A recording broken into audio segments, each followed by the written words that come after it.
Minnesota and the damage this Rangers lineup can do here in this series. So the 23-year-old who pitched 5 2/3 innings in his big league debut. 3 runs, 1 of those earned, so a very impressive 1.59 ERA for the youngster out of Fairfield, California. And he is getting set to go against Ian Kinsler. Kinsler is in his 4th season. He's only 2 years older than Brad Bergeson at 25 years old. And the first pitch is swung on and hit the deep left field. Down the line. Will it stay fair? That is a foul ball. But Kinsler didn't think so. Kinsler ran all the way to first base. Ron Washington's going to come out and back him up. But Washington's been out of the dugout frequently in this series. And once again, on the first pitch of the game, he's going to come out here and talk to Country Joe West, and turned around immediately. Says, I saw it, Ron. It was foul. Thank you very much.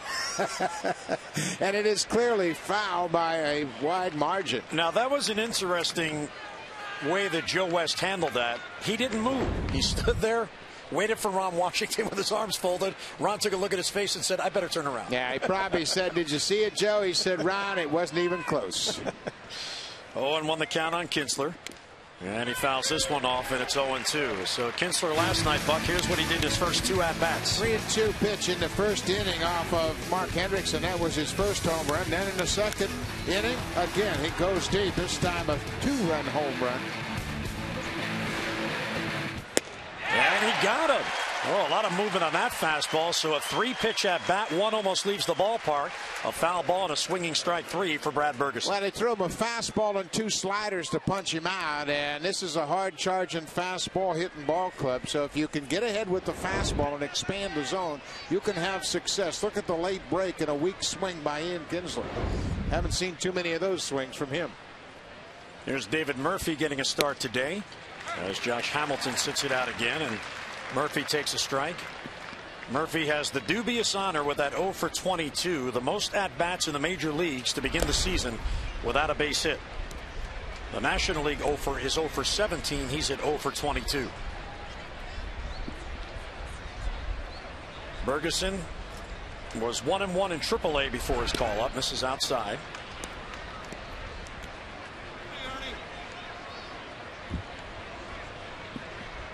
He's had a very good minor league career building up to his debut here with the Orioles. And as Buck mentioned, the organization treated him like you should treat a high school prospect, especially a pitcher. You bring him along slowly, let him master a level and move him on.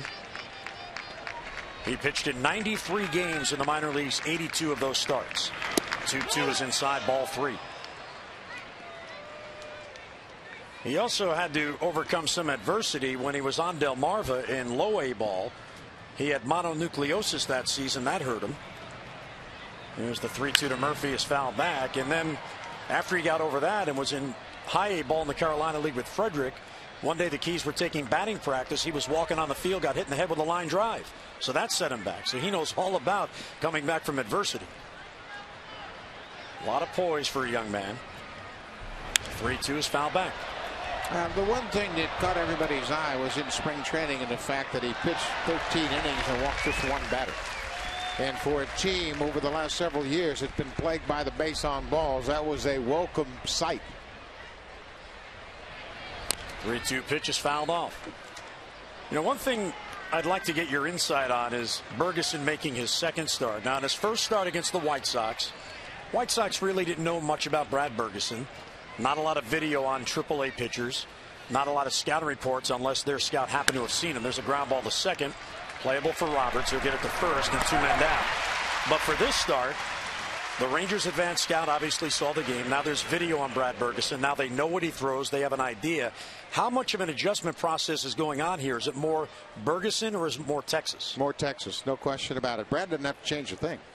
He pitches one style. That's his strength. Down with the fastball, good sweeping breaking ball. It's the Texas Rangers that have to get firsthand knowledge of him. I don't care how much video you can see until you step in the box against a pitcher. You don't have an idea about velocity and movement, his release point.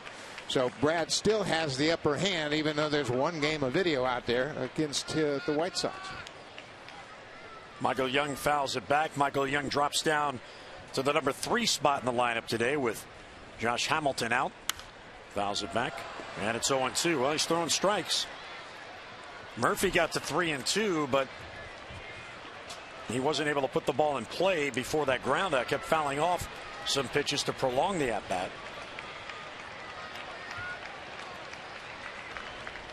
And the 0-2, he got him. Another slider, so a very strong inning for Brad Bergeson as Texas goes 3 up, 3 down. Rangers fail to score.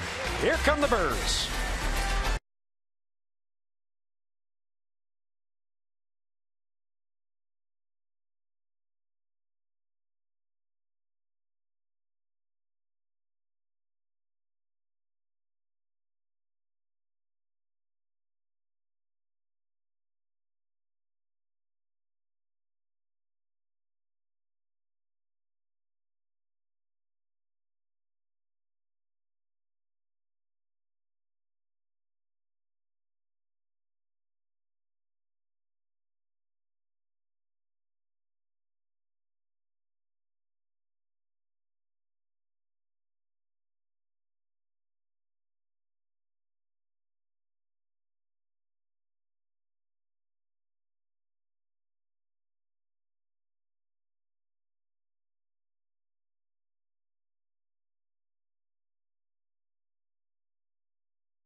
For the Birds, Brian Roberts in his leadoff spot, then Jones and Markakis, Aubrey Huff. Big-time career numbers against Brandon McCarthy, including a couple of home runs. Ty Wiggins is starting to heat up. Luke Scott will DH.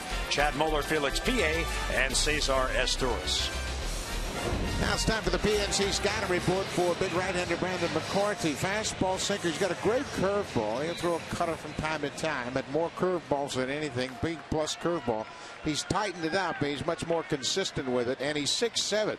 So that downhill angle can be very tough on hitters to pick up the release point. He gets a tremendous amount of leverage, and he's off to a great start here, making his 4th start.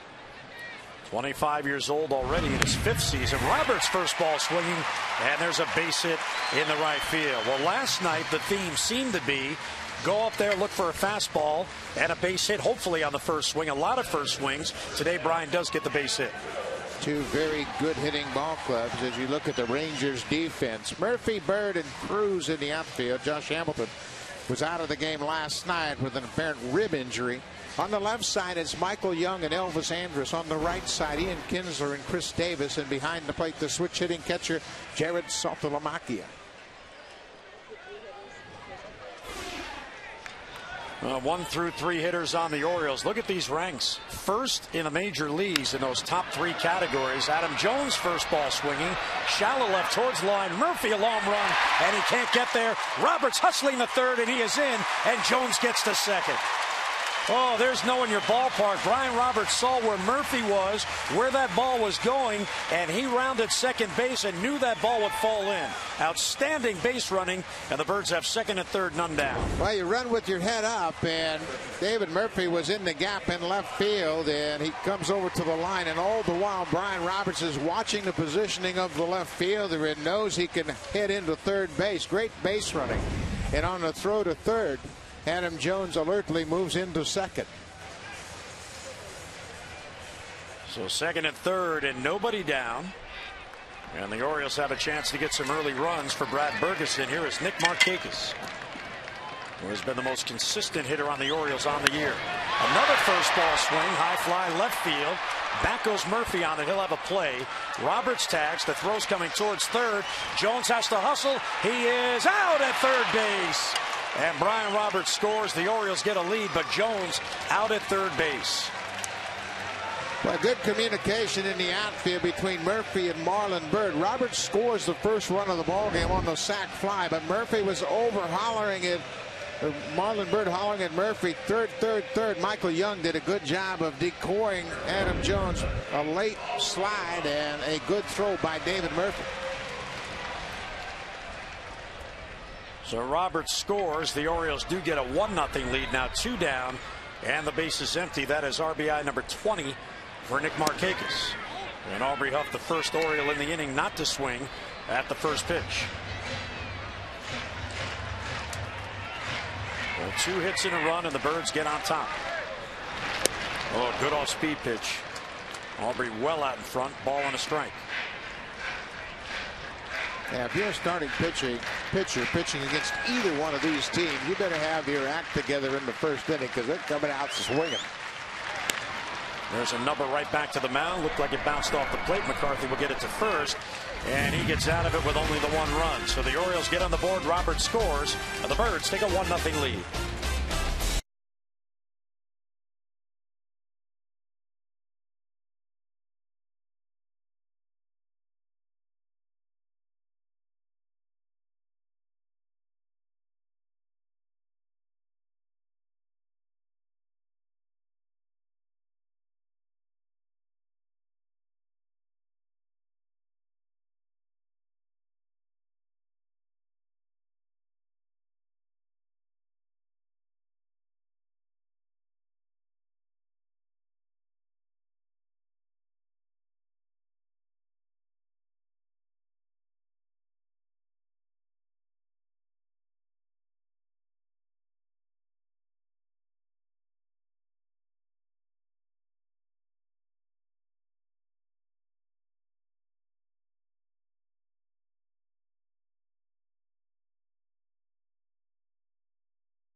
Bader of Alexandria, Virginia. Alla has a chance to win $99 worth of American Classics scratch-off tickets from the Maryland Lottery. For every Oriole home run hit in the game today, you can have a chance to win as well. Enter by logging on to MassonSports.com. Good luck, Allen.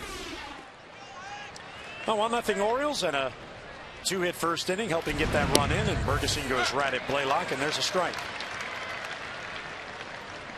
Brad retired the side in order in the first. Blaylock DHing today. Check swing, and he went too far. Ed Rapuano says so, and it's quickly 0-2.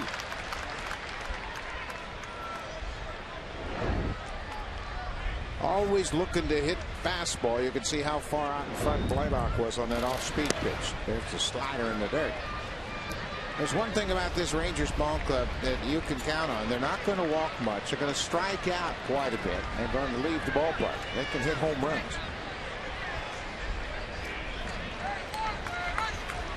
There's a 1-2 pitch. High pop-up, shallow center. Adam Jones, who plays shallow, guarding against the sun. You saw him turn sideways. He has it 1 down. Let's head downstairs and say hello to Amber. Well, Jim, the Orioles believe Felix Pié has what it takes to become a good left fielder, but they want to see him be more aggressive. Last night we all saw that play with Cesar Torres where he was hesitant to call the shortstop off. It resulted in an error, and today Dave Tremblay said he also wants to see Pié play the count a little bit more, know who's hitting, and as a result have better positioning. T-Bone has been working with Felix Pié, and he wants to see him read the ball a little bit better off the bat against left-handed hitters. Seems like a lot of information overload here, but the Orioles really want to see this 24-year-old succeed. Jim? All right, Amber, thank you very much. And Buck, as a former manager and working with major league coaches, John Shelby can instruct. He can give the advice. He can give him the information, but it's still up to Pié then to become himself utilizing that strategy. Sometimes you fall back into your habits. Well, it's important that John speaks a lot to Felix Pié, and he's done that. So then they can set up a line of communication, and Pié can look in the dugout, and as subtle as a move to the left or right, John Shelby can move him around and help him with his positioning. Now, it's a challenge for a young player. He's coming into a new league. He's not that familiar with Marlon Byrd. He doesn't know if he drives the ball to the power alley, if he plays to pull. So he's got to lean on his coach for some of that information. One of the criticisms of PA is that he has been playing too deep because he doesn't want a ball to get over his head. There's a fear. Paul Blair the other night on Those Extras said it takes a lot of confidence in yourself to be able to play more shallow, to be able to go back on balls. That ball sliced to right field, and that's going to get down for a base hit for Marlon Byrd. Over in foul territory, Markakis has to come, so Byrd is on at second with a 1-out double. But if you have the confidence to go back on a ball, you can help your pitcher out by maybe getting those line drives that might fall in front of you. PA does not yet, or at least he hasn't shown that he has that confidence. Well, and another thing is he's playing a position he's not played before this year. He just had an occasional start in left field, and left field is a challenging position. He's a former center fielder, so all of these things, I think, have factored in to Dave Tremblay being patient with Felix. Tying run at second, 1 down. Here's Nelson Cruz. Bergeson from the stretch for the first time, and he gets ahead 0-1. It's a good spot in the strike zone to be at, down around the knees. Cruz tied for 5th in the league in home runs, tied for 10th in the league in RBI, 6 homers, 15 ribbies. Down and away, 1-1. Texas comes in at 8-9. They're trying to get back to 500 for the first time since April the 12th, when their record stood at 3-3. They actually began the year 3-0 and then lost 3 straight to get back to that 500 mark for Ron Washington.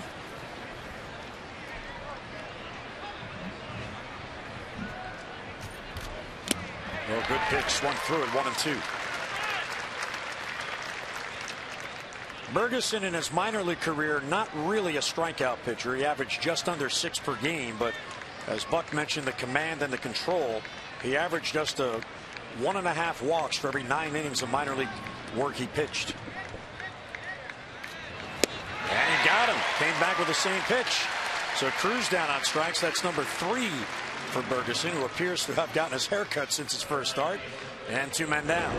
Take a look at the break on this slider. Starts out over the heart of the plate and catches the outside corner, and he has had command of the fastball down and away and the slider down and away. And I don't care who you are or how good a hitter you are, you're not going to hit either one of those pitches on a consistent basis. Pitch Tracks brought to you by Northrop Grumman, the information systems powerhouse. So the tying run at second now with 2 men down, and here is Chris Davis. Davis takes low, 1-0. Chad Moeller is catching tonight. He saw Chris Davis hit that long home run off Hendrickson on a breaking ball that stayed inside, but he is still a much better fastball hitter than breaking ball hitter. 23-year-old getting a shot every day at first base, and there's a strike in the outside corner. Davis has numbers, Buck, that almost suggest he's an all or nothing hitter. He has 4 home runs, 7 RBIs, and he has struck out 28 times. So if he puts the ball in play, he's dangerous. That's the profile of a Ranger hitter. They just commit to a pitch. High fly ball to center field. Jones back on it. Still going back on it. And that ball is gone. Out onto the sod farm for Chris Davis, and a 2-run home run has put Texas on top. Well, Davis had the home run in last night's game. He's got 5 now on the season, and this team can hit.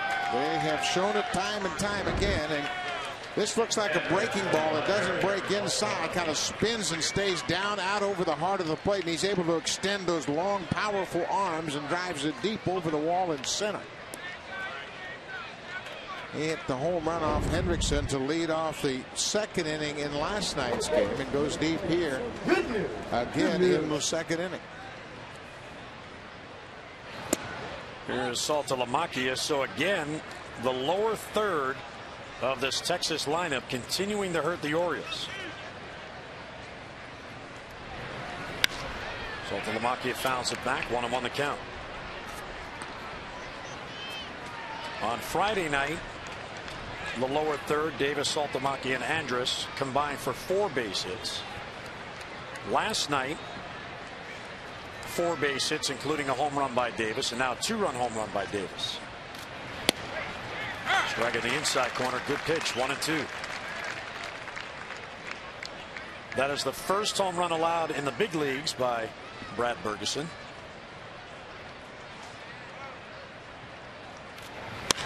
That one's ripped into right field. Too much of the plate on a 1-2 pitch. Markakis hustling over, holds Saltalamacchia to a long single. So a 2-out base hit keeps the inning going. Tomorrow, don't miss your chance to meet former Orioles players and coaches with the Orioles Alumni Autograph Series. It comes your way every Monday and Thursday at home games. Former Orioles will be at the Masson Tent on Utah Street near Gate A. It all starts an hour and a half before the first pitch. So for tomorrow night, that means 5:35. Stop by and share some memories with the Orioles alumni. 888-848-BIRD or Orioles.com for your tickets.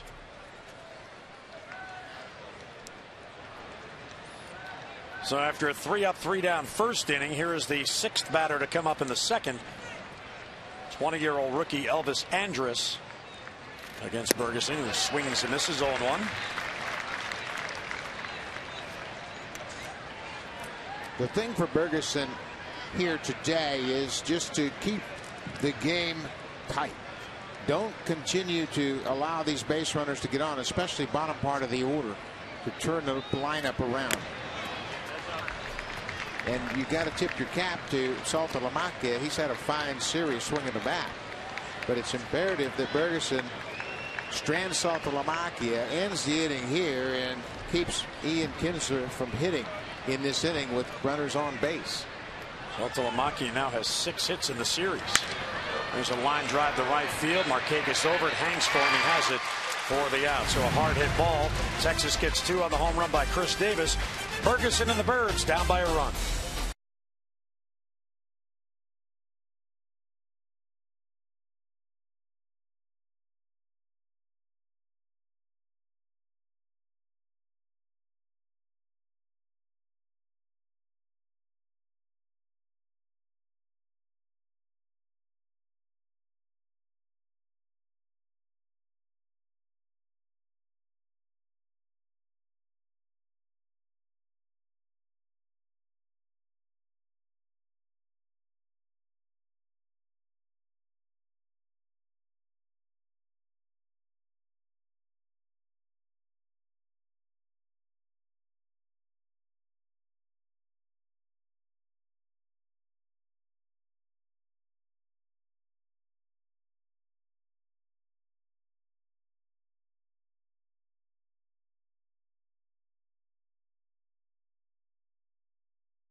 Is brought to you by Southwest Airlines. Low fares, no hidden fees.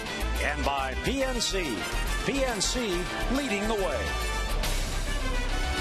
What a lovely day at Oriole Park on this Sunday. And here comes Ty Wigginton, who Buck is slowly and all of a sudden heating up.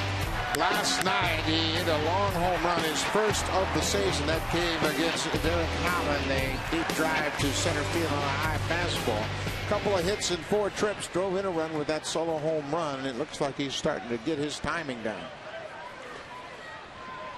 Wigginton comes in on a hot tear. He'll lead off. Scott and Moeller will follow. Birds now down by a run. First ball swinging again off the end of the bat. Nelson Cruz, the right fielder, moves in on it, and he has it for the out, 1 down. And I'd love to see that scouting report that the Orioles are going on here. All these first ball swings.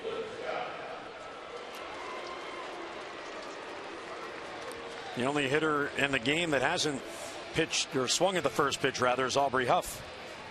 So Luke Scott will come up with 1 down.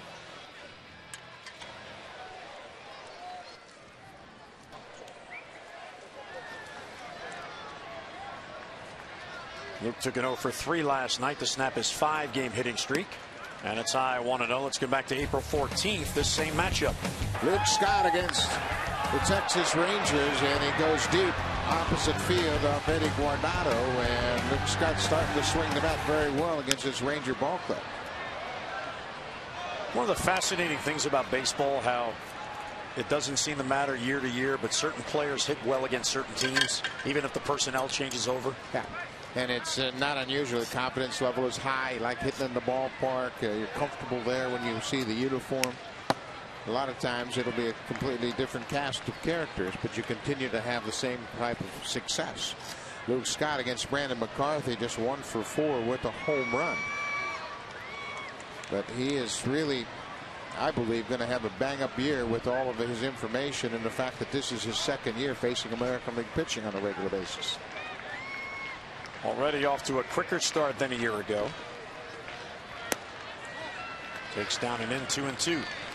Now that's that curveball that Brandon McCarthy has shortened up. He's made it a little bit more effective, and you take a look at the force imparted top spin on this breaking ball, and look at the stress on the elbow as he leads with that elbow and then snaps that breaking ball and puts the rotation on it to elicit the spin, makes it break. But he had a much bigger curveball, but he couldn't get calls consistently or command the strike zone with it, so he's tightened it up, throwing a little bit harder with less break. He was a 17th round pick of the White Sox in 2002 and then traded to the Rangers in December of 06, part of the deal in which John Danks went to the White Sox. A little bit high, very close pitch to take, and Luke got the call. 3-2. Yeah, you don't want to throw too many changeups up there to anybody, and he kind of was fortunate that it was too high. A full count with 1 down. Grounded to second base. Kinsler waits on it. 2 down in the Orioles' 2nd inning. Now McCarthy, when he was a younger pitcher with the White Sox, he pitched mostly out of the bullpen. In 65 games with Chicago, he made only 12 starts. But in Texas, it has been the opposite. When he has been healthy, he has been in the rotation. 2 downers, Chad Moeller getting a start, day game after a night game. Makes it low, 1-0. Chad hits well here at home. In his last 2 starts, he has gone hitless, 0 for 6.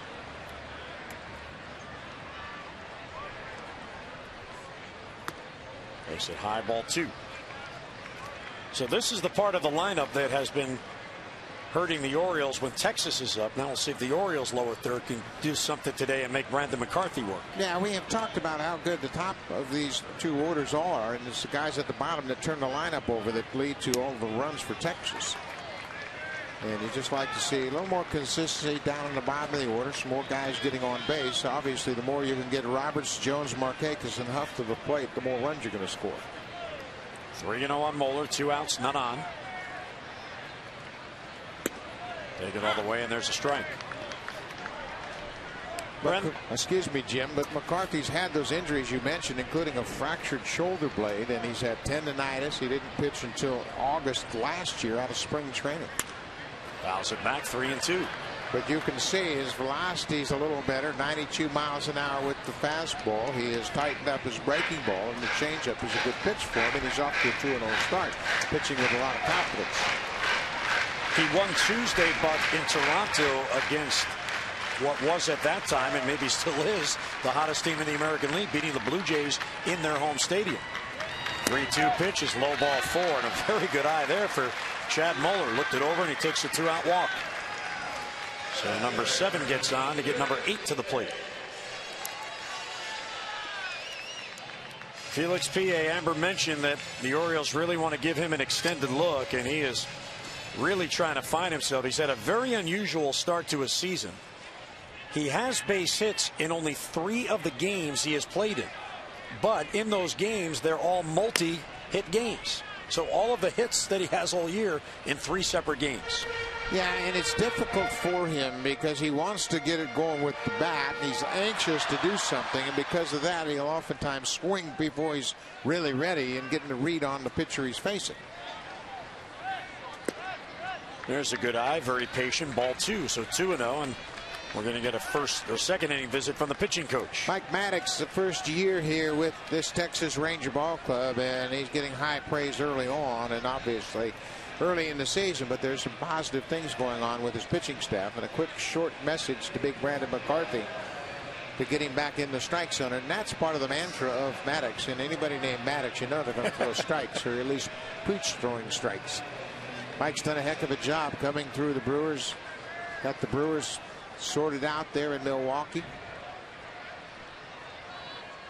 2-0 on PA. Moeller at first with 2 down. Line drive, base hit to right field. That was a real good at bat for PA. Buck patient, got ahead, looked for a fastball, and he got it out over the plate in a line drive with authority in the right field. Yeah, and that's the one thing too. Nobody is preaching that PA hits everything to the opposite field. If you get a fastball inside, go ahead and pull it, try to keep it out of the air. And he had a nice at bat there once again, looking at pitches. Had the count in his favor, and he comes through with a base hit. Well, he took into this game a 2 for his last 27, so base hit there. 2 on with 2 down, and here is Asturias, who also is heating up. Takes a strike. Yeah, Izzy's starting to swing the bat with much more confidence, and it's another situation where guys coming into the organization want to prove that he is worthy of the confidence they've given him, and he just needs to relax and hit strikes as well.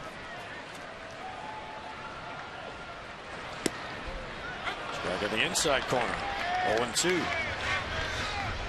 Asturias, as you look at the runners, Moeller at second and PA at first, now has a 7-game hitting streak working. And you see the numbers there, 8 out of 25 in the 7 games. Too tight, 1-2. Trying to elevate the fastball to get Caesar to chase Saltalamacchia with the exaggerated target up in the zone. But you're right, Asturias, big hit now and turn the lineup over and give Brian Roberts a chance to hit with runners on.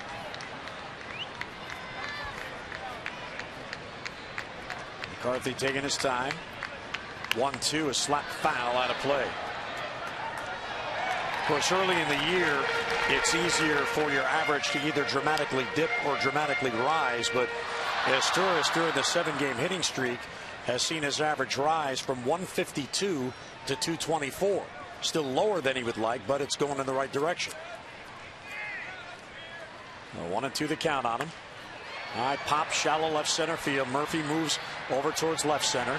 And a near collision, but the center fielder Bird got behind him at the last moment. A walk, a hit, and 2 left. We'll head to the third at Camden Yards, 2-1 Texas.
Lovely Sunday afternoon. Rangers with a 2-1 lead on the home run by Chris Davis, Jim Hunter, and Buck Martinez. Brad Bergeson looks to be in command. He made one mistake, and as he'll learn at this level, they don't miss mistakes. Well, they sure don't, and I don't even know if it was that much of a mistake. It was down, but it didn't really break inside the way he wanted it. And the big thing about it is he's now gotten to the point where he's pitching again to the top of the order with nobody on, and that's a huge step forward.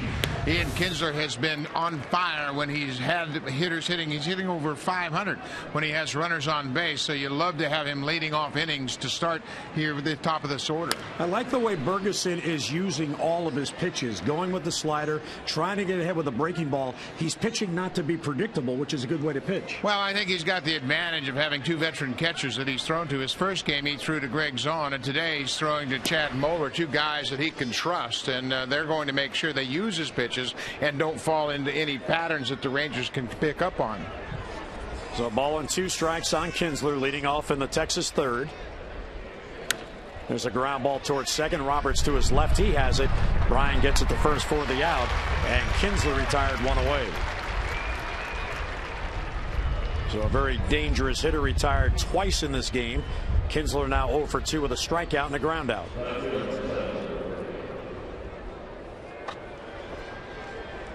One down. That'll bring up David Murphy. Murphy getting a start in the outfield. He's in left with Hamilton sitting it out, and little low 1-0.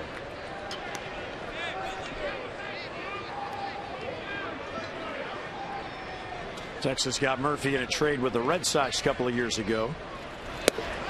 One thing they love about him, Buck, is his speed, but you got to get on base to use that speed. Well, and the thing is, he will get on base. He's a former #1 pick of the Boston Red Sox, who have done a great job of drafting and developing.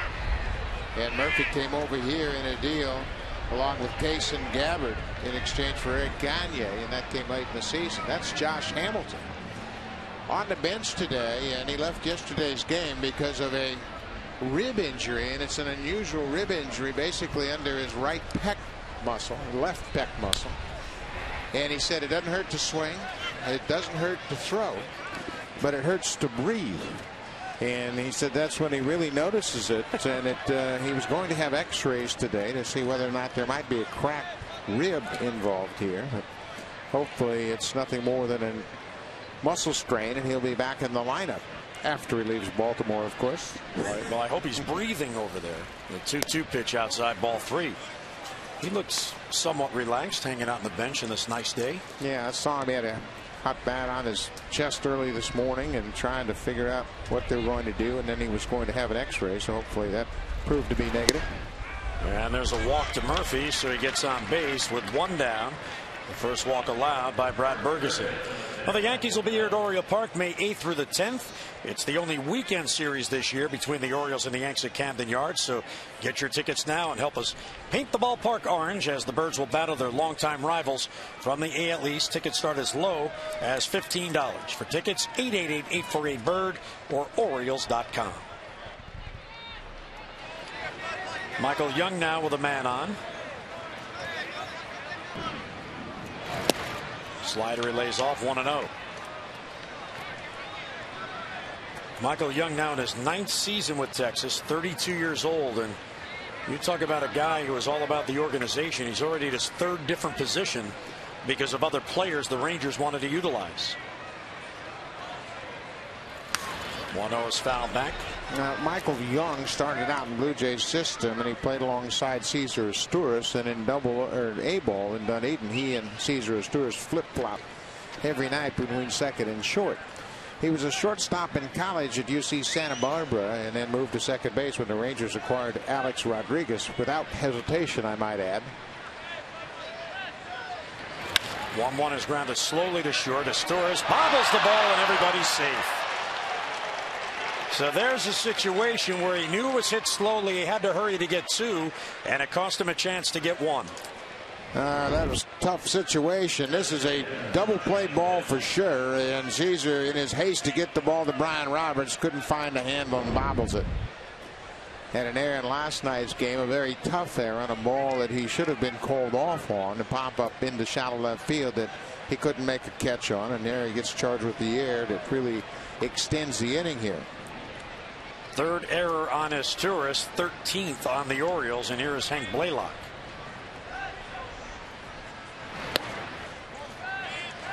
Blaylock his first at bat, fly ball to center field.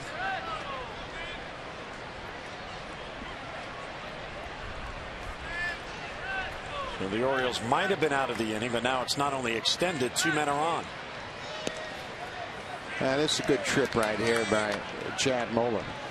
After falling behind 2 balls and no strikes, he popped to his feet, ran to the mound, and said, hey, don't try to make perfect pitches. Just keep getting the ground balls. They'll turn it for you.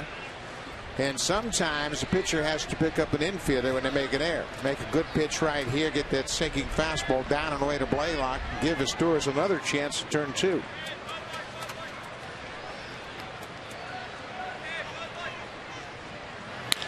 Rounded towards first base. Huff has it. He goes to second out there. No throw to first. Erased is the middle runner, Michael Young. So to third goes Murphy. Blaylock at first. And now with 2 men down. Not an easy ball to turn 2 on. Aubrey Huff makes a very accurate throw to second. Gets the lead runner, but not much of a chance to turn 2. Asturias checks at third base, but Murphy didn't make a wide turn there.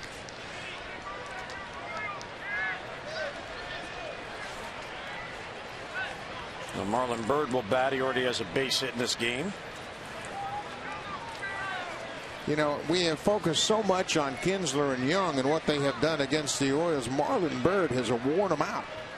Looking at his average when he plays against this Oriole team, he's always hit well.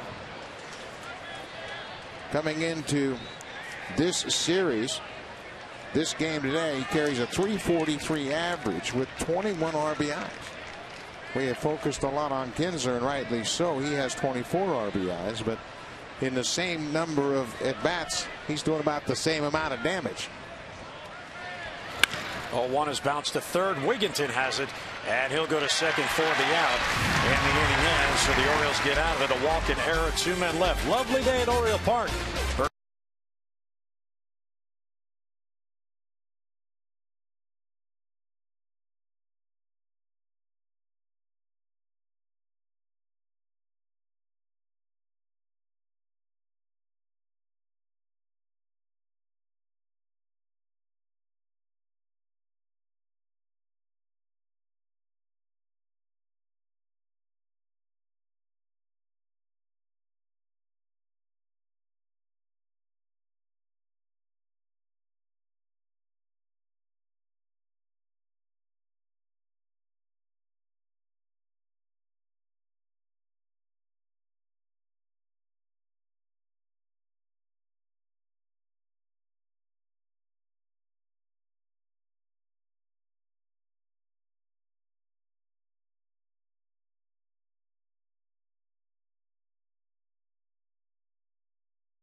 Orioles baseball on Masson is brought to you by Southwest Airlines.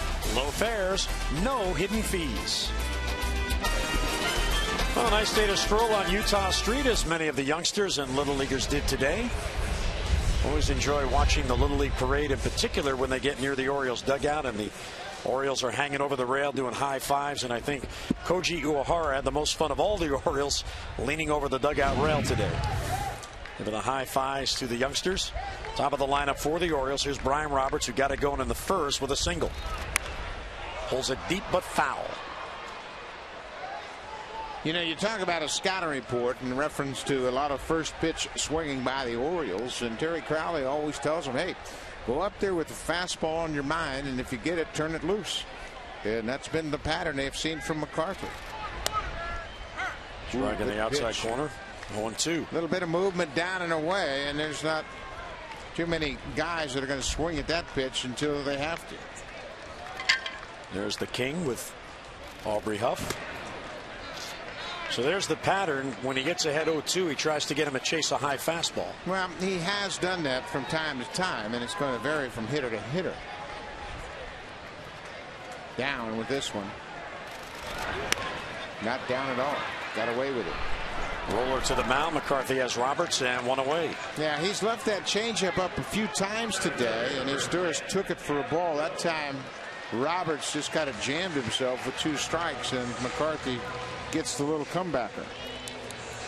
In the game McCarthy pitched against the Orioles on April 14th, he pitched to a no decision. The Orioles did win that game, but he was pretty solid for 6 innings, 3 runs on 5 hits. He has 15 big league wins. Adam Jones will bat now with the bases empty. Adams a single his first at bat, extended his hitting streak to 4 straight. Good hack, and he fouled it back.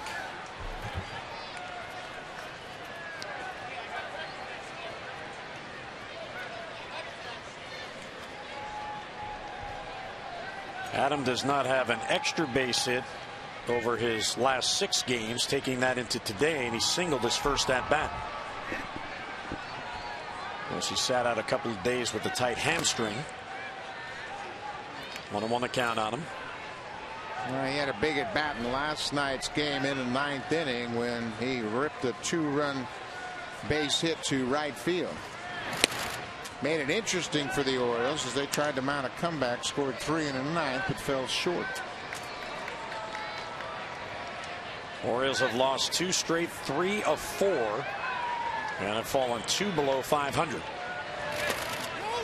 Check swing and appeal to first, and he did not swing. Paul Schreiber said he checked.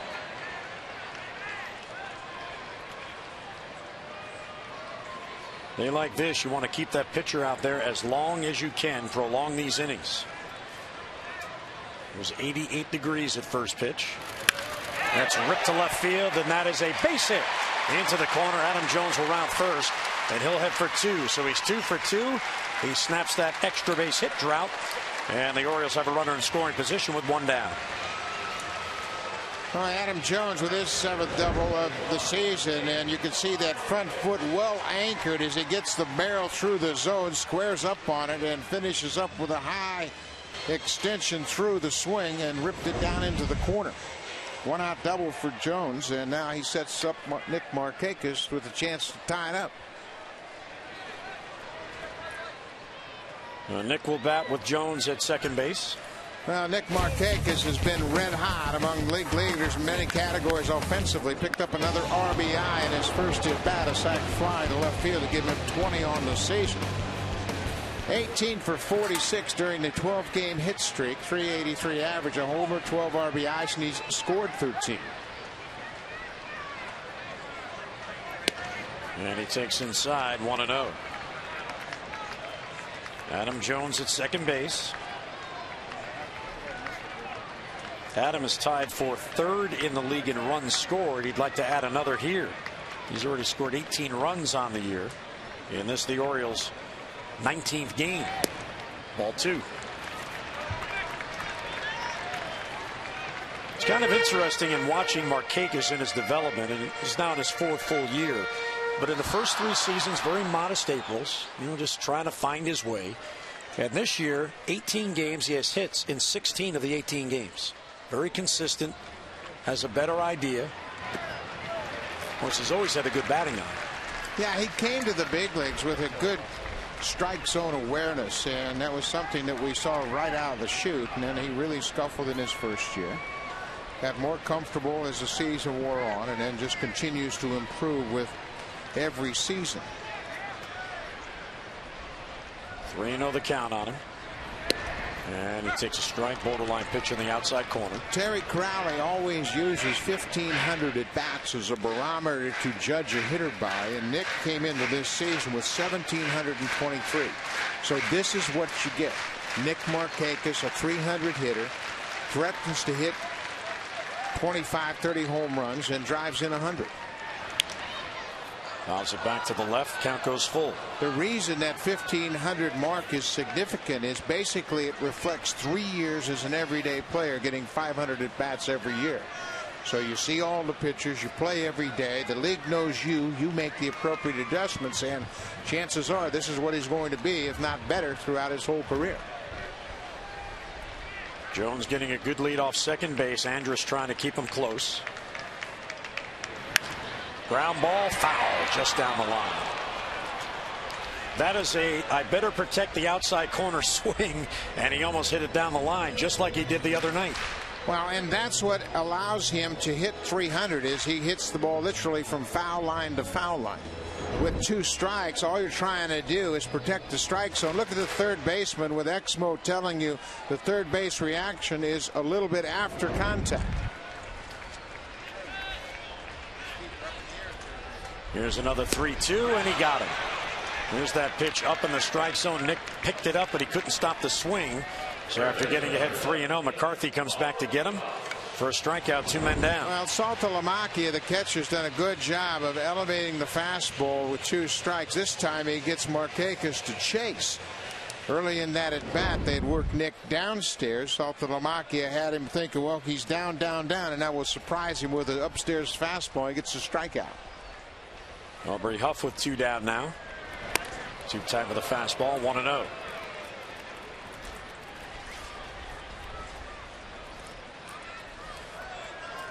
Good numbers with runners in scoring position.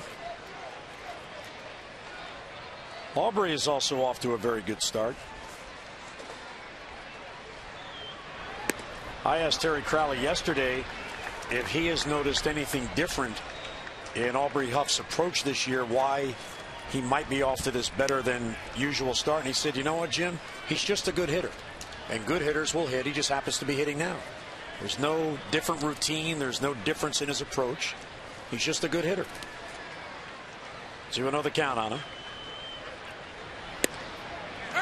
Takes on the inner part of the plate, 2-1. Yeah, because we are able to access numbers so readily and break down hit by hit, week by week, month by month, we have a tendency to get over analytical. And Terry Crowley says, you know, at the end, Aubrey Huff's going to be right there. It's 300 with 30 homers and 100 RBIs. You know, on the Crow, his approach isn't simple in the sense that he works very hard in building the foundations that each hitter takes to the plate. But once you get to the plate, it's pick out a good one and hit it. You know, go with the pitch. Don't try to do too much. Be yourself. Don't try to be a hitter you're not. And the hitters just love working with him because of his demeanor. Ground ball to second base. Kinsler is right there. He'll get it to first, and McCarthy gets out of it. So the 1-out double and a man left. We played 3 at Oriole Park on a lovely day for baseball. 2-1 Texas.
Texas has thrown the ball very well at times. Good breaking ball, gets a couple of strikeouts early in the game, and right there Michael Young swung at a wicked pitch down and away.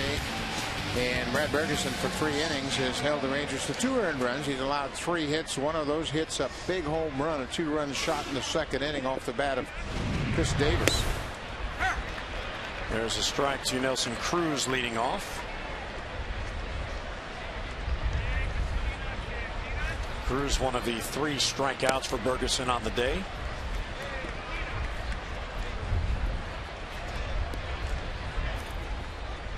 Orioles have out-hit Texas 4-3, but just as they did last night, Texas utilizing that home run. Weak ground ball to second base. Roberts gets it over to first, and one down. And here is Chris Davis talking about long flies last night and today, same result. First pitch in the second inning last night. He goes deep on a breaking ball of Mark Hendrickson, and then in the second inning with a man aboard, another breaking ball down around his knees, and he takes it to deep center field. Chris Davis is a strong young man who now has 5 home runs for the season. 3 out of 8, 2 home runs in this series. He's 23 years old, so he's at the other end of that learning curve. He's trying to get those at-bats to get that information.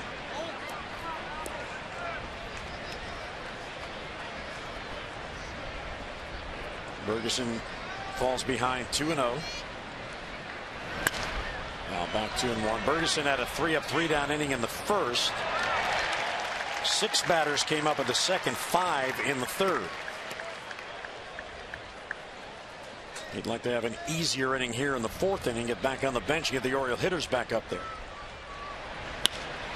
Lifted to left. PA has it for the out, and 2 men down. 2 away in the Texas fourth inning. Well, online voting for the 2009 Major League Baseball All-Star Game is now live at Orioles.com. And when you vote for your favorite Orioles, you could win All-Star prizes. Now, with Vote Orange, Save Green, any fan who votes on Orioles.com will receive $5 off a ticket to an upcoming game. But vote the maximum number of times. That's 25 each time you go on, and you'll receive a free upper reserve seat to any non-prime game after the All-Star break. So vote early, vote often, vote for your favorite Orioles. For complete details, just get online, Orioles.com/vote orange.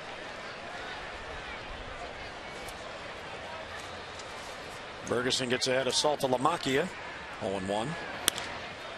And that's going to fall for a base hit. There's another base hit from the number 8 hitter, Saltalamacchia. Both base hits today, he was down in the count. First at bat it was 1-2. Here it was 0-1. He has been a hitting prospect throughout his tenure in the minor leagues and into his early big league career. And I think he took a step back offensively because he was so conscientious of learning how to call games and catch, improve his defensive skills behind the plate. But now, as that has improved, his confidence at the plate has come back. So what that does, that gets the Elvis Andrus at bat out of the way at a minimum. So Texas in the 5th inning, if not sooner, can turn that lineup over.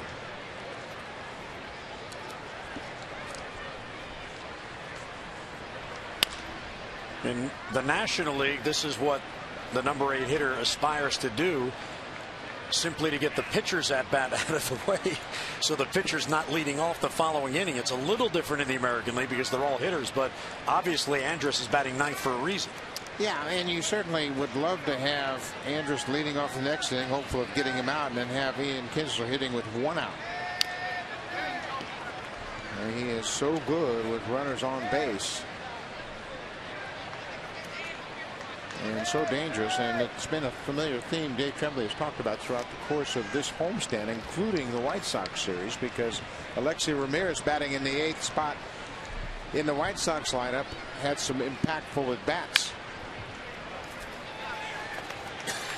Third base coach Dave Anderson is a souvenir for a fan, and walks it over to a family, and that young man will have a baseball when he gets home. Okay, look, I'm going to put it in the bag because I know you're going to just play with it the whole game. Look, he's got his glove and everything. Come on, Mom, I'm going to hold the baseball.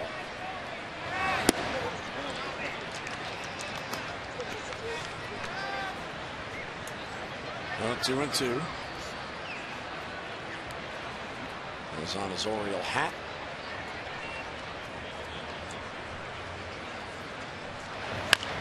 Another slow roller, so Ferguson making good pitches, but Andrus staying alive.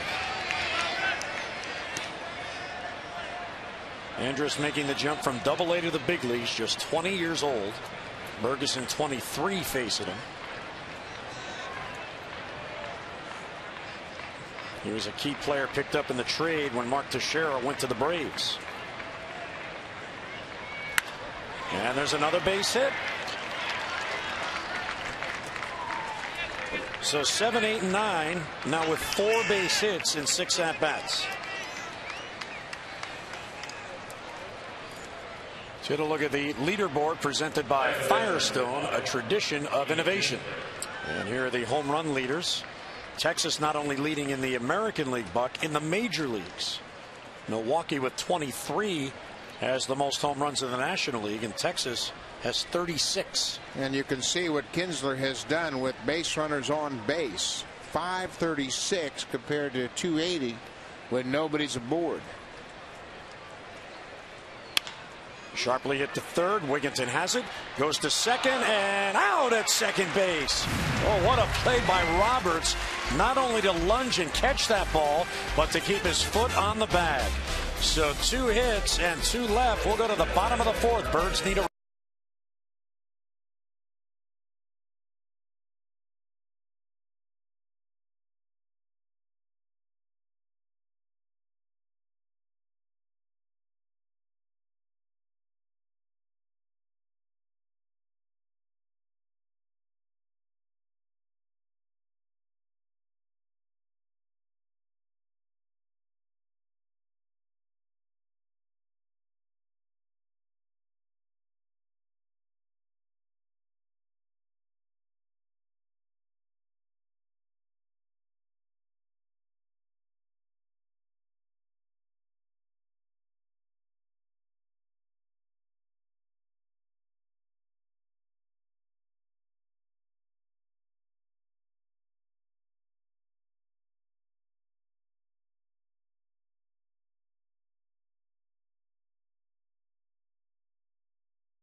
a moon bounce, a newly enhanced climb and play area, and much more in this fun kid-friendly area. There's even a special Orioles merchandise store right here tailored to younger fans, and a special concession stand selling kid-size hot dogs, popcorn, and soda. So bring your family to the Oriole Park Kids Corner, located on the ballpark's main concourse level, just inside Gate C on the first base side. Jim? All right, Amber, thank you very much. And the kids having fun there as well as at the ballpark. Jeremy Guthrie banner hanging in the outfield, and here come the Orioles. There's Wigginton, first ball swinging. High fly ball to right. Nelson Cruz battling the sun, and he has it for the out, and 1 pitch, 1 down. Well, if anything else, all these first ball swings are helping keep the pitch count down for Brandon McCarthy. Just enough movement, just enough location on that first pitch fastball. We haven't really seen, outside of Brian Roberts, anybody really square up on a first pitch fastball from McCarthy. Here's Luke Scott. Not a very good at bat, his first at bat, but eventually grounded out. Looks over a pitch low, 1-0.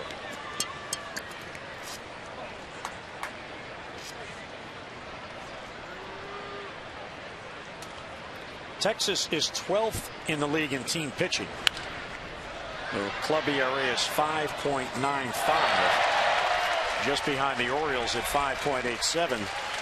And it's kind of interesting, and I realize it's only 3 weeks into the season, but the best team money can buy, the Yankees, have the highest ERA in the American League at 6.41. And yesterday, that very unusual pitching matchup in Boston, A.J. Burnett had a 6-0 lead, and before he and Josh Beckett were out of the games, their lines were almost identical. 2-1 pitch, good eye, ball 3. Yeah, there's some pitchers getting hit around, and Brandon McCarthy's not been hit around much, but he's certainly been the benefactor of this potent offense. He has been run supported to the tune of 10 runs per start. 3-1, popped it up. Saltalamacchia coming back.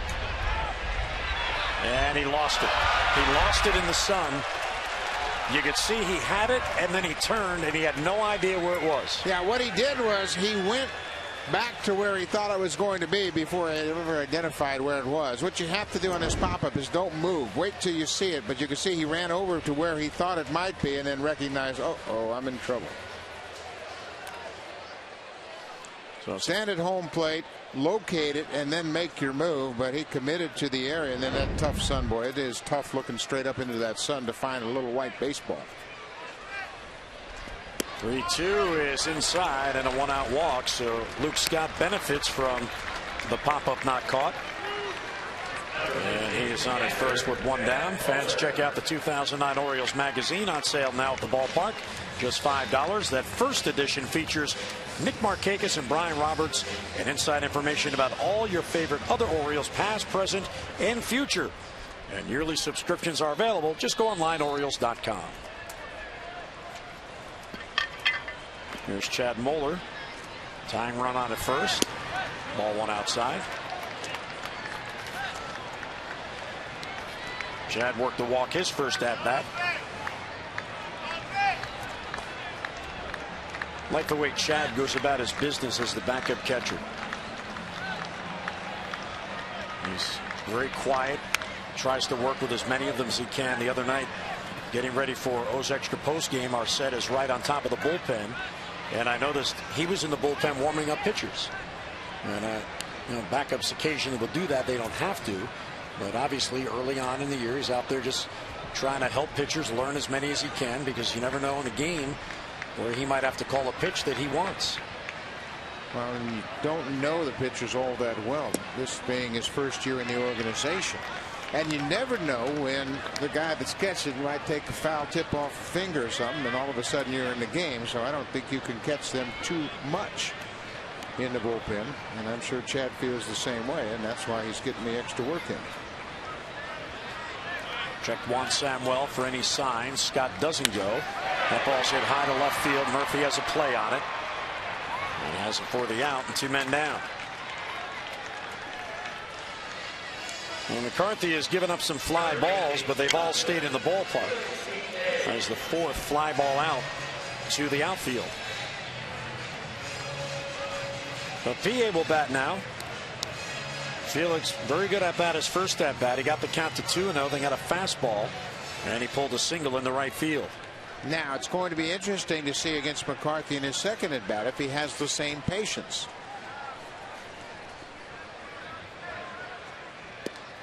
Not one well outside. 1-0. Just get a pitch you like. Get one in an area you want to hit. Don't hit until you see something that you're comfortable with. And I think Felix, the more he takes pitches, the better he will feel, because he'll be more confident in what he sees. Good eye. Ball 2. And it's amazing when you start to take pitches, you recognize how far off the plate they are. And in some situations, you may have been trying to hit those pitches when they're 6-8 inches off the plate.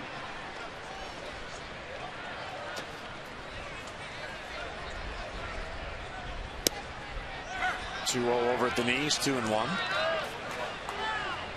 And you were talking earlier about books on players, pitchers, hitters, and obviously the book on PA is he isn't patient, so make him chase, and that's how they're pitching him here. Yeah, he's got a reputation for expanding the strike zone, so you don't throw him a strike until you have to. 2-1, he lays off. Ball 3. And you can see, obviously, McCarthy, who came from Chicago, knows the reputation of PA, who also came from Chicago. North side, south side. PA from the Cubs, McCarthy from the White Sox. Luke Scott takes his lead from first with 2 men down. Draws a throw and he gets back. One thing that Texas has done a very good job of this year is shutting down the running games of opposing team. There have only been 5 attempts on Texas. 2 have made it, but they have caught 3 of the 5. Just outstanding numbers. Well, oftentimes you find yourself way up or way down against Texas. So there are no opportunities to steal. You're too far behind to steal, or you might be out in front so far, you don't feel like you have to run. So they haven't had too many real tight ball games where the stolen base becomes an issue. Scott will go on 3-2. He fouls it back. Here's where Felix needs to think about hitting with 2 strikes and not hitting with a 3-2 count. With 2 strikes, you're still defensive. Sometimes you think 3 and 2. Oh, I got a hitter's count. Well, it's not really a hitter's count. You have to use that same 2-strike line drive approach. McCarthy has just 1 strikeout in the game. 3-2 is high ball 4. So 2 very good at bats today for Felix Pie. He got ahead, then got a base hit his first at bat and was very patient in this at bat, and he draws a walk. That is the 3rd walk allowed by McCarthy, second this inning, and Asturias will come up now with 2 men on. This is where Asturias really has to think about getting a pitch he can drive on the first pitch. McCarthy just walked the number 8 hitter. You would expect him to throw a first pitch fastball for a strike.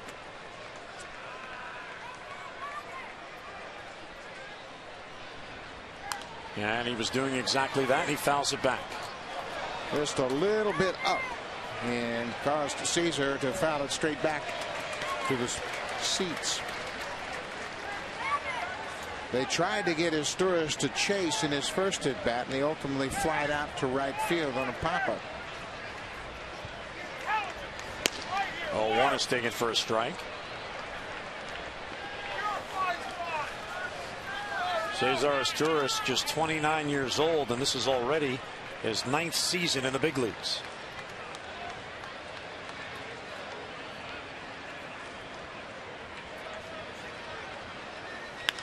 There's a line drive to left, and that is going to fall in for a base hit. Scott's being sent. He got a late start. The throw to the plate, and he is out. Luke Scott did not break. He got a bad jump on a 2-out base hit. Juan Samuel sent him, and the inning ends at home plate. So base hit, 2 walks, 2 men left. Murphy guns down Scott, and the Rangers hold on to a 1-run lead.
Asturias with the base hit to left field.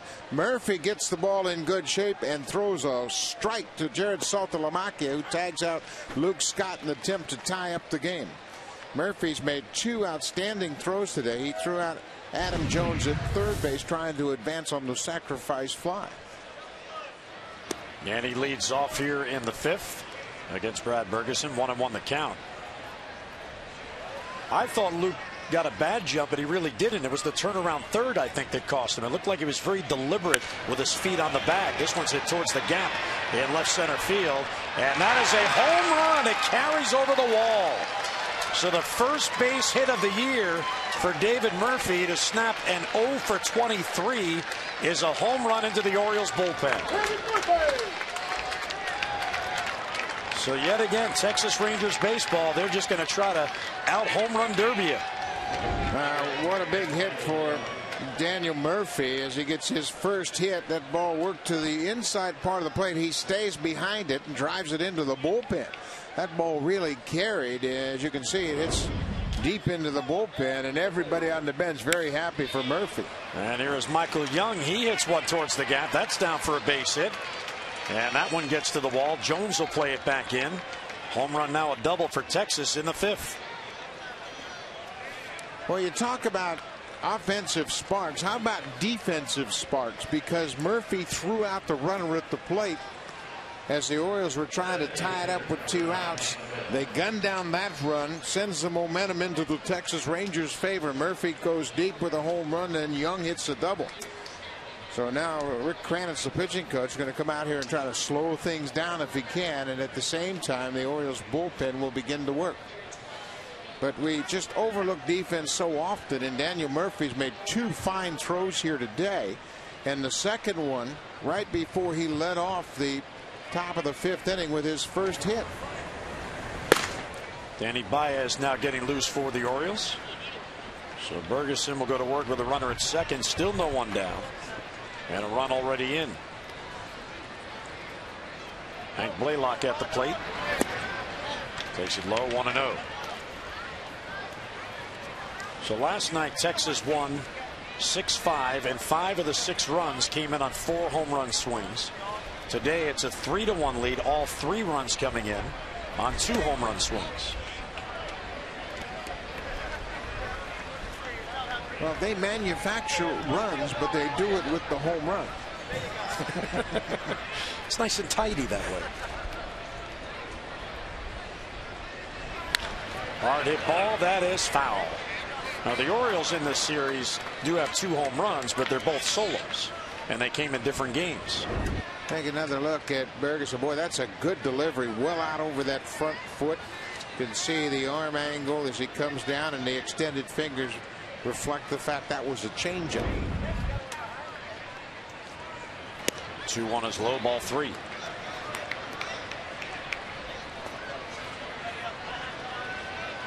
Brad worked 5 2/3 in his debut on Tuesday, now working in the 5th here today. 3-1 on Blaylock. High fly ball to center field. Jones back on this one. Back that ball goes, and that ball's gone. Again into the Orioles bullpen. There's a 2-run home run. And it is 5-1 Texas.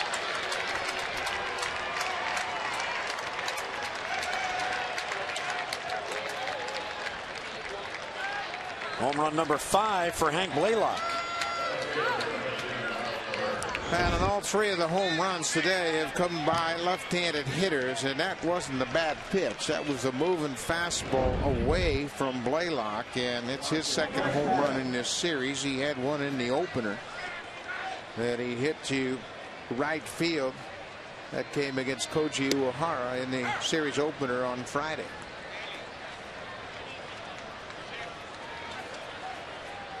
So Texas has struck in a hurry and now has a 5-1 lead.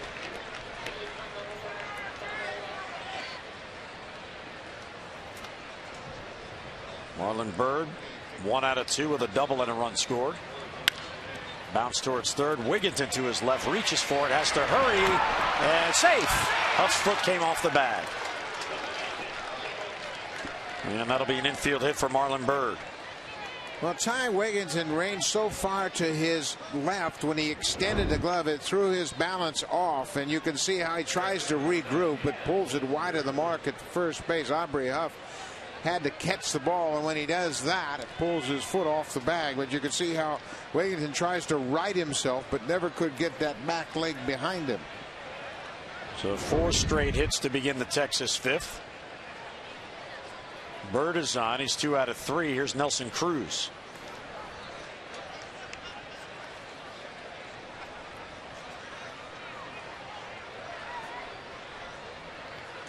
Now Texas now with 38 home runs on the season. Outside 1-0.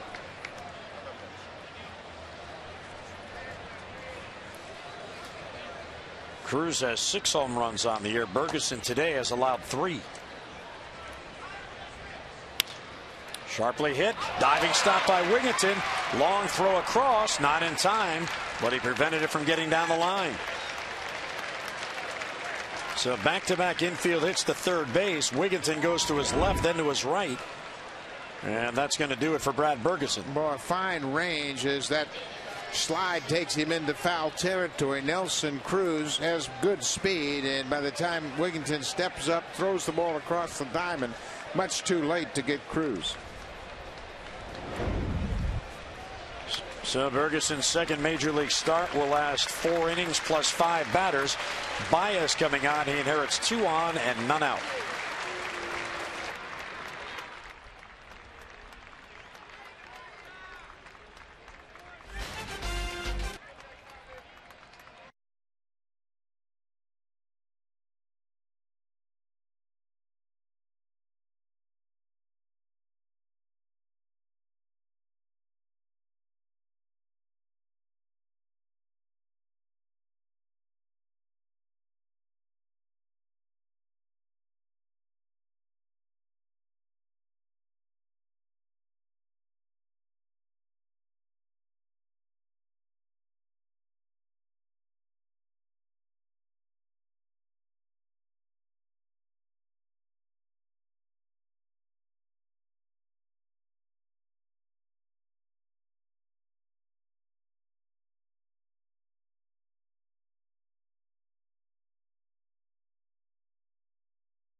Authority of the Orioles may not be reproduced or retransmitted in any form, and the accounts and descriptions of this game may not be disseminated without the express written consent of the Orioles. Well, a tough day for Brad Bergeson. It happened in a hurry. 4 innings plus the 5 batters, 5 runs on 10 hits, 3 strikeouts and a walk, 3 home runs, and the 2 men on base his responsibility. Danny Baez gets ahead of Davis. Baez has really thrown the ball well recently. He is making his 6th appearance of the season. Bird at second, Cruz at first.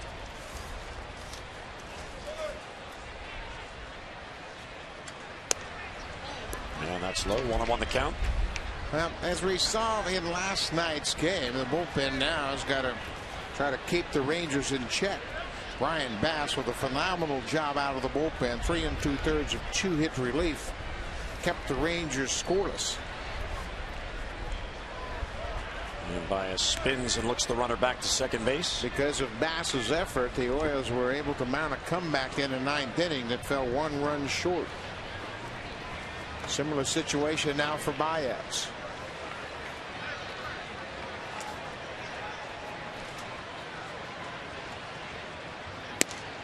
And a fastball by him, 1-2. Well, with 8 men in the bullpen, the long men, if you will, have not been overworked. There's Bass, unlikely to pitch today. Staying warm on this warm day. 1-2 the count on Davis. And he got him. So he got a headbutt and made him chase that high fastball, and he went after it. Well, and you can see a different swing when it's upstairs in the strike zone. Doesn't have that same confident swing. He chased a bad pitch there, but the home runs he's hit in this series have been down.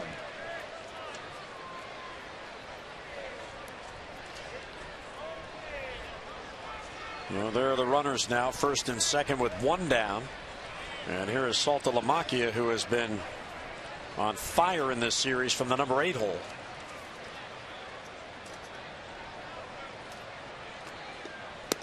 You know, when I saw the lineup today and I saw Saltalamacchia in there again, day game after a night game, I was thinking, well, He's young. Ron Washington has confidence in him, but why not keep him in? He's red hot. Let him keep playing. Yeah, and Wash understands that, you know, he's going to have to give him spells from time to time, but he's your everyday catcher. And you're hot, trying to get back into things in the American League West. There's a pop-up shallow left. PA coming in on the ball and makes the running catch. Very nicely done by PA. 2 men down. Well, we have talked about PA and how he has been somewhat tentative in the outfield, and he's the only one that's got a chance to make the catch, utilizes his great speed, and makes a fine running catch on the pop-up. You can see the concentration, determined effort by PA, and, you know, he's going to continue to try to improve out there, and it is an adjustment for a center fielder getting comfortable in left field. Elvis Andrus, number 9 batter. Ground ball to third. Wigginton bobbles the ball. Everybody's safe.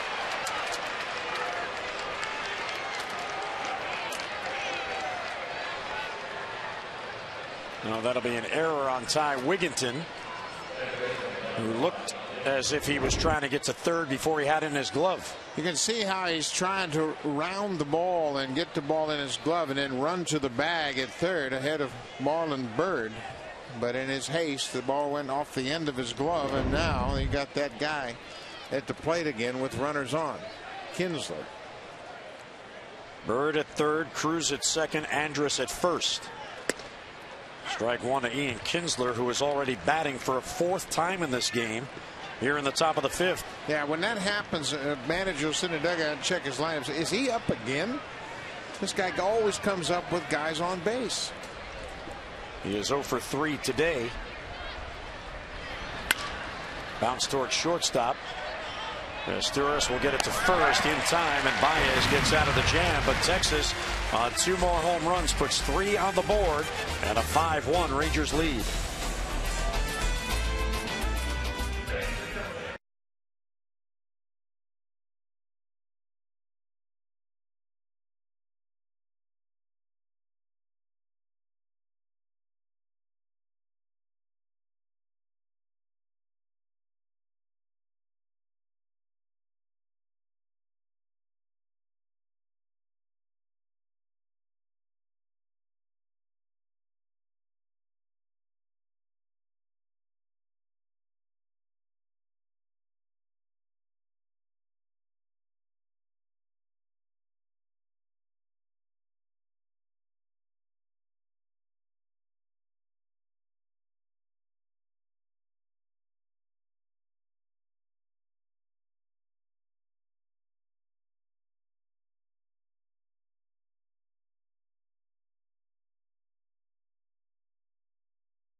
Nelson Cruz, but then Chris Davis goes deep with a man aboard, his 5th. David Murphy gets his first home run, his first hit of the season, and Hank Blaylock homers for the 2nd time in the series.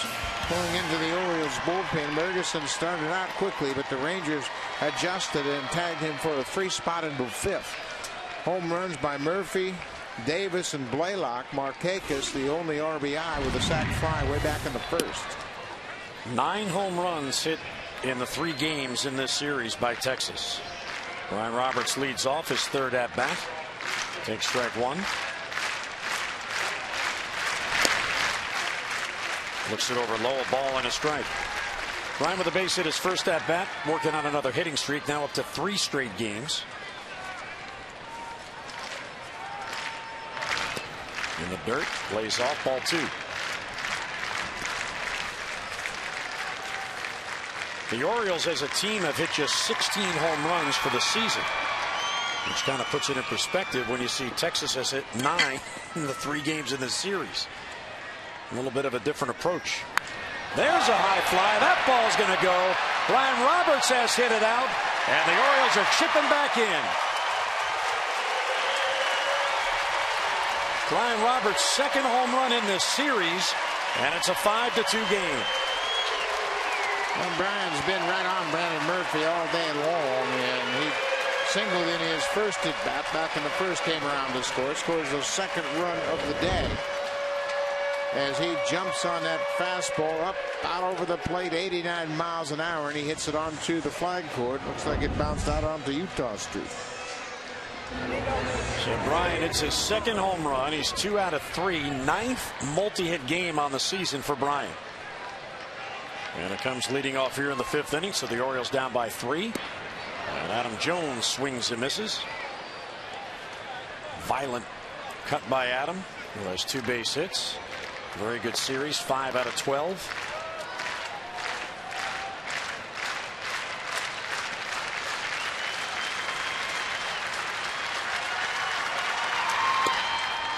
And he takes just off the plate. A pretty good breaking ball right there. I was a little surprised that that wasn't called for a strike.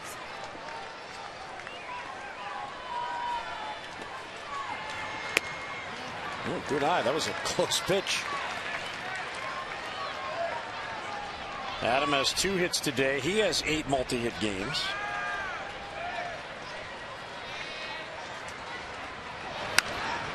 Pops it up foul back this way, 2-2.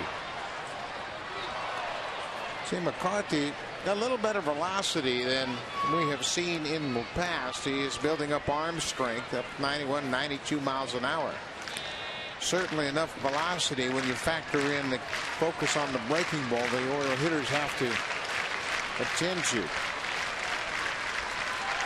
2-2 pitch to Adam Jones. Bounce to second. Kinsler moves in to play the hop.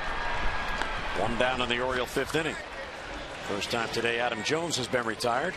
On Tuesday, the Orioles host the Angels here at Camden Yards. It is Ollie's Bargain Night, presented by Ollie's Bargain Outlet. Every Tuesday home game. All the upper reserve seats are just $8. So gather up the family for a great night of Orioles baseball. For your tickets or to learn more about the Birdland Stimulus Package and other cost-saving ideas at Oriole Park, 888-848-BIRD or online at Orioles.com. What a night it was last night here at Camden Yards. 41,160 and a walk-up of over 12,000 fans decided yesterday, hey, I'm going to go to the game. The largest walk-up in the history of Oriole Park. Yeah, it was a beautiful crowd and a great afternoon and evening down in the Inner Harbor. Of course, the great promotion with the Ravens and the Orioles combining to make it a draft day extravaganza, if you will. Great turnout, great response, and the Oriole fans, although disappointed with the loss, got to see a good 9th inning comeback. Markakis cues it foul. There's a lot of electricity in the ballpark in that 9th inning. Most of the fans did stay. Saturday night crowd. Nick has an RBI today with a sac fly. McCarthy struck him out his last at bat. Fouls it back.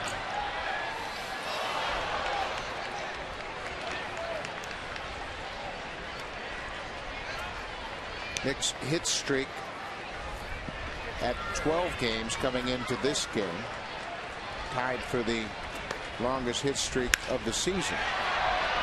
Robinson Cano of the Yankees has an active 12-game hit streak. Earlier in the season, Carlos Pena of the Tampa Bay Rays had a 12-game hit streak. So Markakis and Cano, their hit streaks are alive. 1-2 on Nick.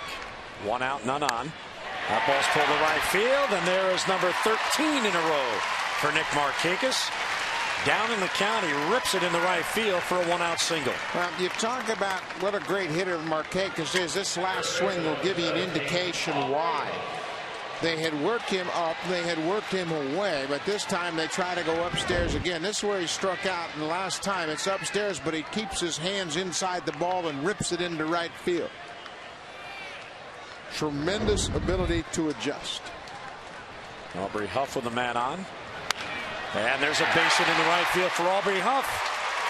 Markakis will stay at second base. Cruz has a very good arm, and he throws it into the stands. And Markakis will score. 2 bases on the overthrow. What a mistake for Nelson Cruz. The runner had stopped, and the Orioles get a big break. Now Tremblay is saying that the base runner Aubrey Huff should go to third. Look at him standing here looking at the umpire. He's trying to sort out the situation. Nelson Cruz airmails everything here. Good carry all the way into the seats. Heads up in the first row. Now we're looking at the situation here as Nelson Cruz, Markakis gets awarded 2 bases. On the hit, he goes to second. And then on the throw from the field into the seats out of play, it's 2 bases. But Aubrey Huff hits the 2 bases from the point of contact, so he ends up at second in scoring position. Amazing how things build quickly. And Danny Baez again coming out of the bullpen, stranding the bases, loaded. Tells the hitters, okay, back to you boys. Let's get us back in the game. So the tying run is at the plate. Ty Wigginton takes high 1-0.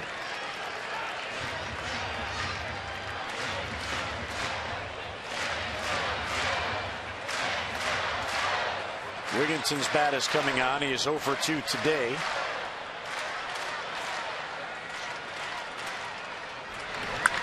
High fly ball to center field off the end of the bat. Marlon Byrd battling the sun. Huff will tag to draw a throw. Wigginton is retired and 2 men down. So Wigginton has flied out 3 at bats today. He's 0 for 3.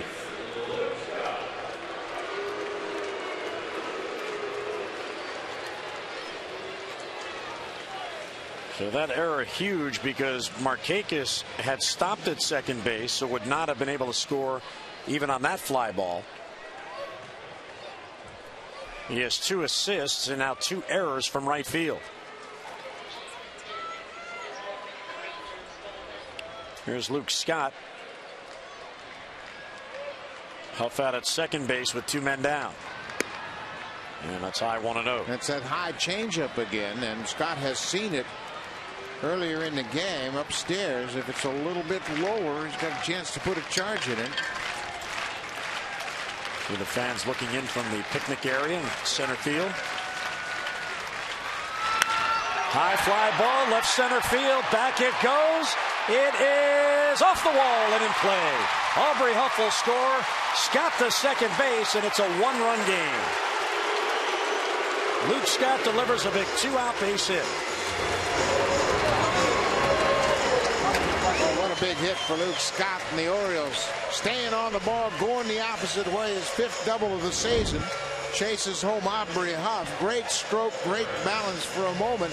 He thinks he's knocked it out of the yard. Exmo gives you a great idea about the extension and the fact that he rolled that top hand over and drove it to the base of the wall in front of the bullpen. So Luke at second base, his 11th RBI. That's already his 5th double on the year. Chad Moeller with the tying run at second and 2 down. Moeller pops it up foul wide of first. Davis lost it in the sun. Kinsler is over, and the second baseman has it for the out. And McCarthy gets out of it, but a big inning for the Orioles. They get right back in it. Brian Roberts got it started with his 2nd home run on the year. We head to the 6th. It's a 5-4 game.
Orioles Dugout Club, presented by Chick-fil-A, is perfect for all fans 14 and under. Kids get tickets to specially selected games, plus a Dugout Club hat, a membership card, and more, and it all comes inside a collectible lunchbox. And just for $17, members even get an exclusive giveaway item at each game, and family and friends can buy their tickets for just $6. 888-EAT-FOR-A-BIRD, Orioles.com, or stop by any Chick-fil-A location to join the Dugouts Club.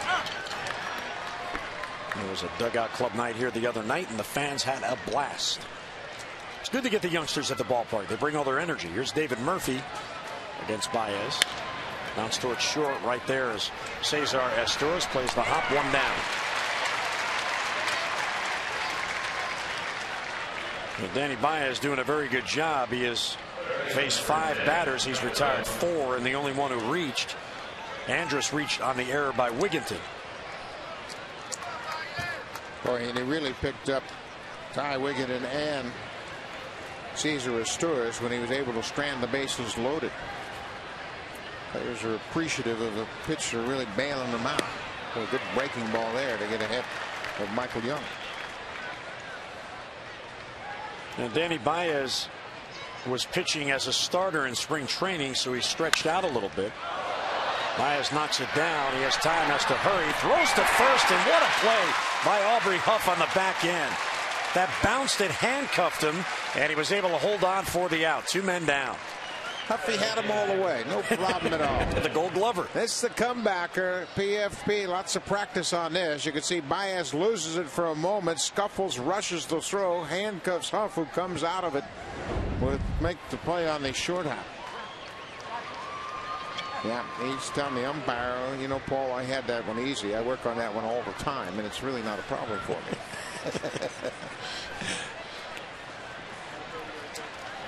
And Blaylock takes a strike. Well, we challenged him at FanFest, and he played along. He said, sure, I'm a future Gold Glover. Why not this year? Wow. What movement on that fastball. Baez has really had great movement on his fastball. Something we didn't see, obviously, before the elbow surgery, but the life is back. Blaylock lays off, and it misses low. But Danny in this role can be very valuable to the Orioles because he can go multiple innings.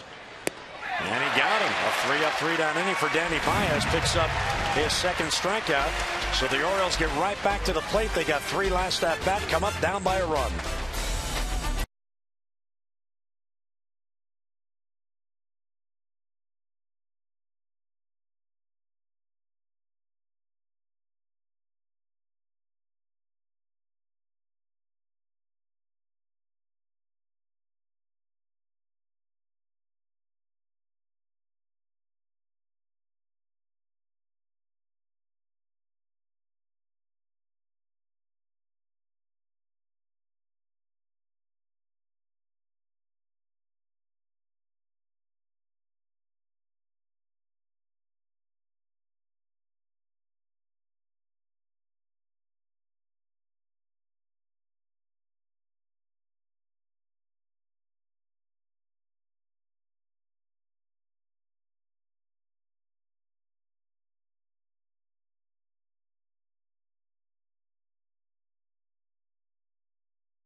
Back, everybody. Melvin Mora's hamstring is feeling much better, and we can expect to see him back in the lineup by Friday. He's eligible to come off of the disabled list this Tuesday. He will do that, and then he will drive to Norfolk, where he will make a rehab start, just 1 game. Then he'll come back, rejoin the team, and be back in the lineup.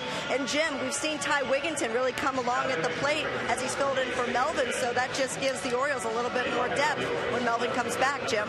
No doubt about it, Amber. That's what it's all about. You need good players on your team. team just in case as Jason Jennings comes on.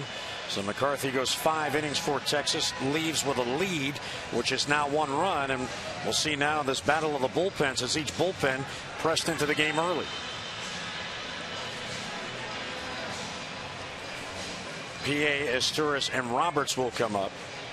Well, Melvin seemed to be running pretty well yesterday with the Little League guys. He was on the field. They're a lot slower than Melvin? Or is Melvin slower than them? PA with a bunt back towards the mound. Jennings has time, and he gets it to first. PA trips over the base, and he is out 1 away. He just didn't get the ball up the line far enough or past the pitcher. Good idea. Get on base, get the inning going, but he just didn't get the ball close enough to the foul line, and then a little stumble and ends up on all fours beyond the bag. So PA 1 out of 2. He's also drawn a walk. Retired for the first time today. Cesar Asturias takes low. Cesar is 1 out of 2, so his hitting streak now is at 8 games. Strike at the knees, 1-1 the count. Jennings in his 7th game. He's off to a pretty good start. No decisions, but a very good ERA of 1.29.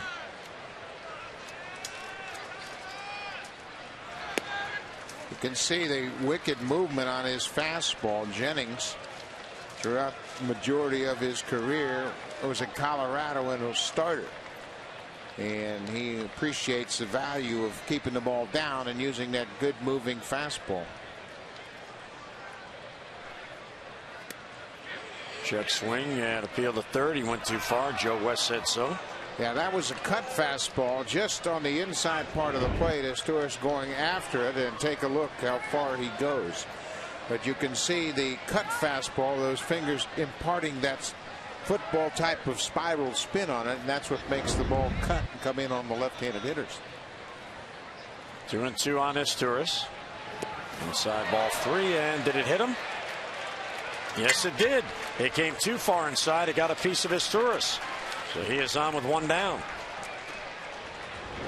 Now take a look at it again, trying to come inside, and this time it's a slider that catches Izzy right on the top of that right foot.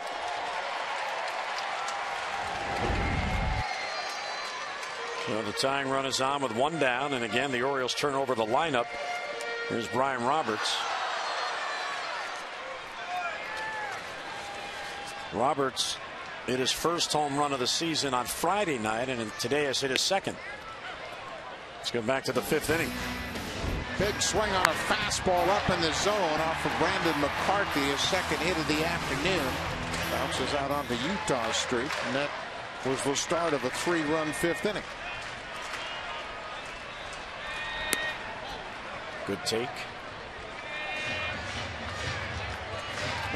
Jason Jennings underwent Tommy John major surgery May 30th, 2008. Had that torn right elbow flexor tendon, and he is back quick.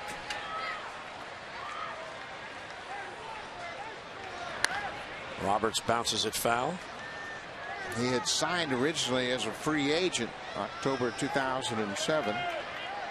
Actually signed in January 2008, elected free agency in October. Coming off the Houston Astros season, he was acquired by Houston from Colorado. And here's a guy that was born to play for the Rangers. 1-2 on Roberts. Go to first. And he was born in Dallas. He resides in Frisco, and he grew up in Mesquite. And you grew up in Mesquite, Texas. You were born to pitch for the Rangers. So he's able to live at home and pitch for the hometown team. Asturias runs, swinging a foul back. Pretty good jump at first base. Asturias checking to make sure it was a foul out of play before he jogs back to first base. He's perfect on the season, 3 for 3 in steals. Jennings throws an awful lot of ground balls. You start the runner at first base, you create movement on the infield. You might open up a hole for Brian Roberts to hit the ball through the infield. eliminate the chance of a double play.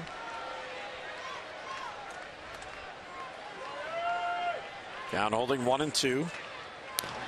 And he just did get a piece to stay alive.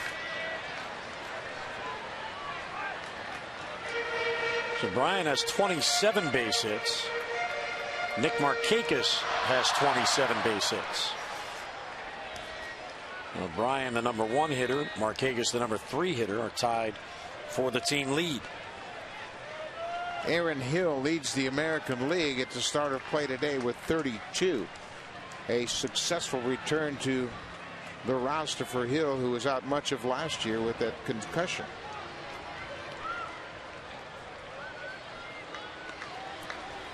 As Torres does have 3 steals on the year. He has 3 of the Orioles' 8.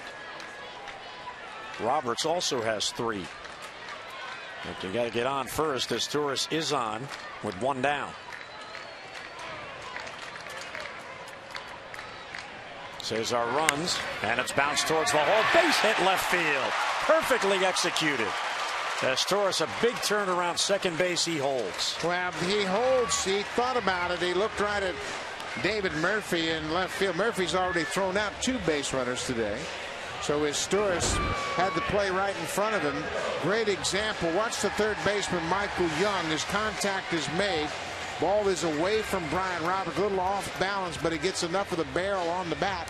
His Torres with the big turn, sees where the ball is, looks right at the left fielder and says, I don't think so. Murphy's already thrown out 2 guys today. I'm not going to chance it. On the tying run, play it safe with only 1 down in the inning. So another RBI chance for Adam Jones. Good looking breaking ball from Jennings. I don't think Adam was looking for that pitch, and he swings through it. So Roberts has a 3-hit game. Jones at the plate has a 2-hit game. There's Torres and Roberts on second and first with 1 down, and Roberts not being held, getting a big jump.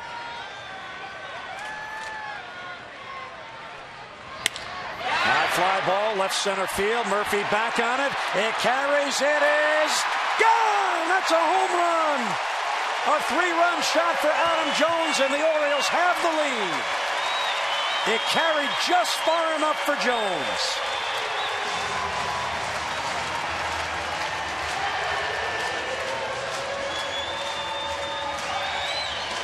Third home run of the season for the number 2 hitter, Adam Jones. And the Orioles said, you know what, we want to play long ball too. Pretty good pitch right here. Extension. You can see he's a little off balance, but he is so strong that the ball sails over the wall in left field into that first row, and a game changer as the Orioles have taken the lead. And again, the top of the order comes through. Roberts with his 3rd hit of the day. Jones now has 3 hits. And it all got started on a hit by pitch when Torres was down in the count with 1 out and nobody on. So 3 in the 5th, 3 in the 6th. And the Orioles now have a 7-5 lead. So both starters now will have pitched to no decisions. Brad Bergeson, who was on the hook for a loss if it had stayed as is. And Brandon McCarthy, who is set to get a win if it would stay as is. But now it belongs to the bullpens, Baez and Jennings. In the meantime, it is 3-0 on Markakis. So for Jones, his 3rd home run. He now has 17 RBIs in that number 2 spot. There's a strike, 3-1. And Jennings, the only out he's recorded this inning was PA on the bunt attempt.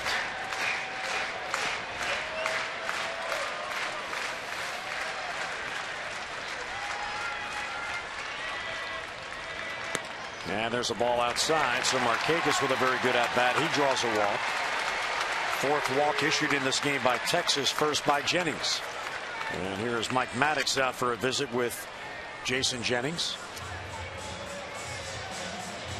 Now, Jennings has good movement. You can see his fastball's moving all over the place. And what you have to do sometimes as a catcher is kind of set up taking that into consideration. If you call for the fastball away, don't sit outside as dramatically. Sit over the bigger part of the plate so the movement will then take it to the outside. But Jennings' stuff, even the pitch that Adam Jones hit out was a breaking ball. It was on the outside corner. Adam just overpowered it. So Aubrey Huff will come up. You see the defensive alignment up the middle looking for two, with Markakis being held at first by Chris Davis.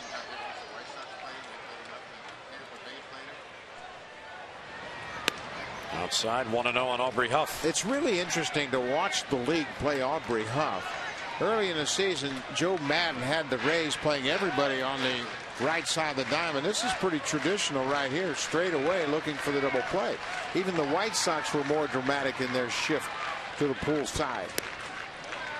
Low ball 2. But what happens is you have to account for your pitching staff pitching against a particular hitter. The White Sox have a little bit more stuff, if you will, from their staff, and you would think that they can make their pitches, so they exaggerate where they want to pitch Aubrey Huff, and they play him accordingly. Ball 3 lays off. The Rangers pitching staff to this point not quite as accomplished, so you play a more traditional, more conservative approach, playing him straight away on the infield and just ever so slightly to pull in center. 3-0 on Huff. Green light. It's at the second double play ball. Kinsler to second, 1. Andrus back to first. There's 2. And that ends the inning. But it's a big inning for the Orioles. All got started on a hit by pitch, then a single, and then a 3-run home run by Adam Jones, and the Orioles have the lead.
Shine, and the Orioles taking a page from the Texas Rangers. A couple of big home runs, and the Birds now the lead 7-5.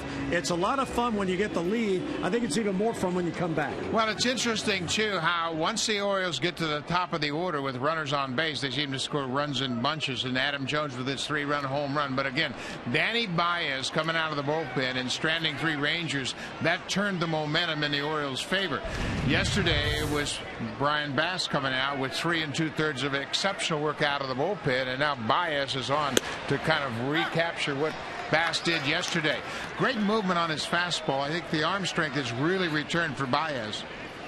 Dave Tremblay has talked about roles that he would like to see utilized in the bullpen. And right now, this team has 3 long men because of the 8-man bullpen. But I think that Bass and Baez in particular have really settled in because they know they're not going to be in there day in and day out. But when they are called on, it's their job to eat up a couple of innings, get it to that back end so the rest of the guys can stay in those spots. And roles can change as well. And the more outs you get, the bigger your role will become. And then Danny Baez wants to pitch later in the ball game. And I tell you what, there's not a manager in the world that wouldn't love to have the competition that's developing in the back end of this bullpen. All right, so I see how it works. You get some big outs, they like you. And your role can expand and change. So Baez trying to do that.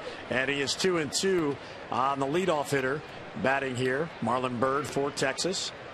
As we play in the 7th, and there's a broken bat ball hit towards the middle. Asturias is there, and he has it for the out and 1 down. So Baez saws off a bat and gets an out. And there's, speaking of roles, Buck, there's the left-handed specialist. Yeah, Jamie Walker is getting ready, I'm sure, for the Chris Davis at bat. Should it be significant? 2-run cushion now. Obviously, Danny Baez anxious to just keep the bases empty and continue to work out of the windup.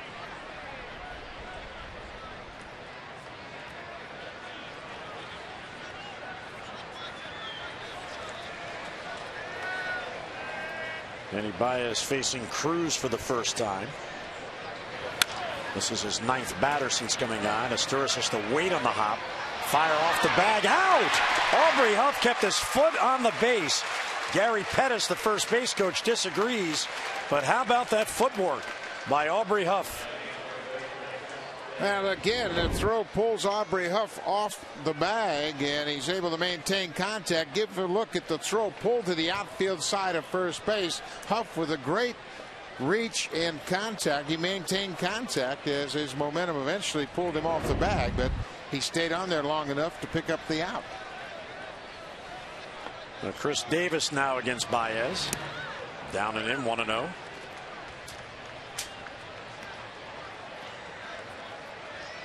Baez has retired 6 in a row, and he's retired 8 of the 9. Only Andrus got on the error in the 5th inning against Danny Baez. So a very good job in relief. Fastball's high, ball 2.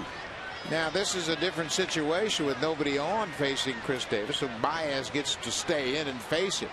Had there been a man aboard, Walker more than likely would have come in to face Davis.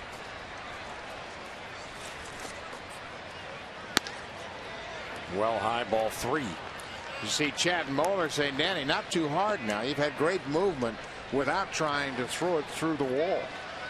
Just stay down, trust that movement. The movement's been exceptional when he's down in the zone with that fastball.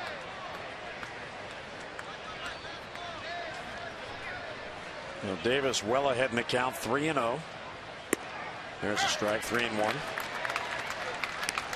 Boy, you see Baez velocity 94. I mean, it's getting better and better with each outing. Great extension here out in front. Positive 4-seam fastball upstairs for the strike.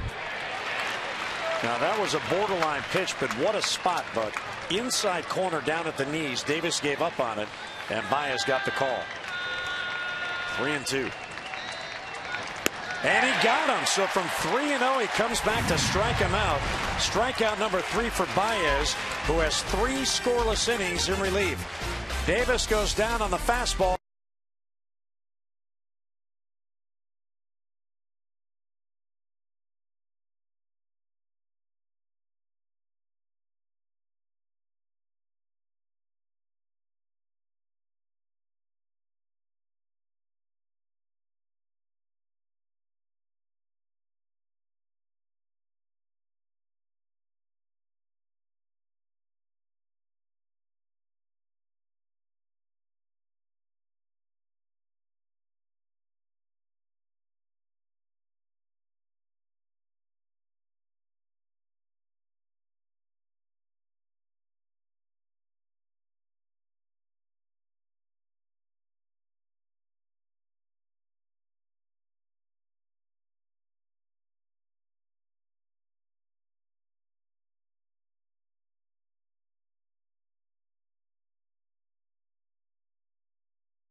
Have to go out for lunch. So why not spend your lunch hour with Orioles Reach and with Orioles reliever Chris Ray right over there at the ESPN Zone Inner Harbor. Chris will be on hand from noon until 1. He'll sign autographs. He'll meet the fans. And we'll have a Q&A, a fan forum. The fans can ask the questions for Chris Ray. That comes up Tuesday from noon until 1 right on Pratt Street, ESPN Zone.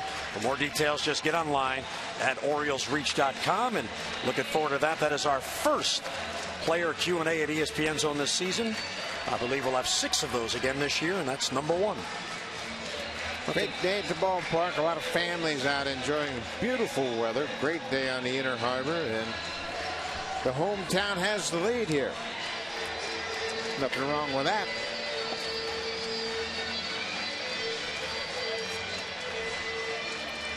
This has been a good weekend for the fans here at Oriole Park. Orioles had back-to-back tough losses by a run. But it's very encouraging that the Oriole fans are enjoying the play and the effort on the field.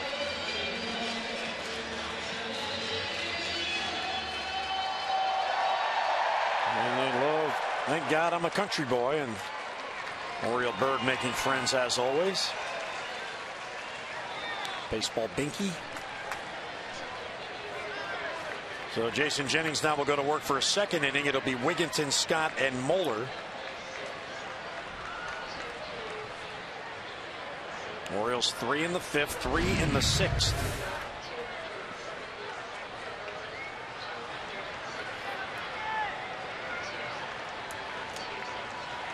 And it's low 1-0. Well, 22,896 the attendance today. We got a shot of a lot of the fans.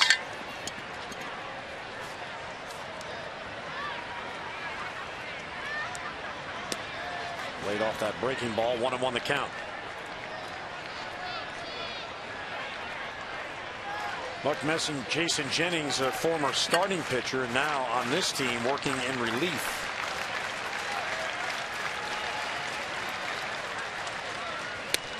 Wigginton can't reach it. 2-1. He had a 16-8 season pitching for the Rockies in 2002. That is a very tough ballpark to pitch in. And the line drives are probably more dangerous than the balls that are hitting the air because they get out there so quickly they find the gaps in that thin air in Denver. 3-1 on Wigginton, leading off in the Orioles 7th. The Birds now looking for add-on runs as we get to the lower third of the game. Broken back, slow ground ball past the mound. There's Andrus near the bag. Wigginton is out 1 away. And the tie is 0 for 4. Now, Jennings was a first-round pick of the Colorado Rockies back in 1999, and he was perfectly suited to pitch in that ballpark. Great sinking fastball, a lot of ground ball outs, and he was one of those guys that didn't worry about an inflated ERA. He knew what you were dealing with, just wanted to keep his team in a position and win. And in 2002, as you mentioned, he won 16 games. Luke Scott batting now with 1 out, none on.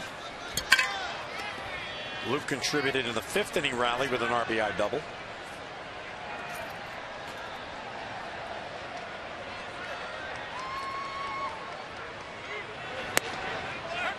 And there's a strike. 1-1 the count. So the Orioles still have a chance to split this series. This is one of the unusual 4-game holdover series, which goes Friday to Monday. Here's a good looking pitch on the inside corner. He takes 1 and 2. Yeah, it seems like there's more 2-game series this year than we've seen in the past. After Texas leaves following Monday night's game, the Angels are in for 2 games. And it'll be quick because it's a night game and then a 12:35 game the following day. Check swing and a pitch in the dirt. Field the third. Joe West says he did not swing. So the Angels will fly a long way for a couple of games. Yep, it's just one of those quick turnarounds, and there are a number of 2-game series on the schedule, including Tampa Bay in May 12th and 13th. The Rays in for 2. Minnesota's in for 2. Interesting how they have changed the philosophy a little bit with 2-game series. Good eye. Jennings wanted that one, 3-2.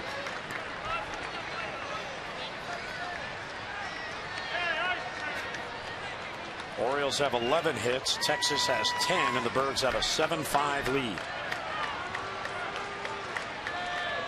Full count with one down on Luke Scott. And he got him. Good breaking ball, and Scott couldn't reach it. 2 men down. So after a rough 6th inning, Jennings has come back. He's got some good depth on this breaking ball as Luke Scott swings over the top of it.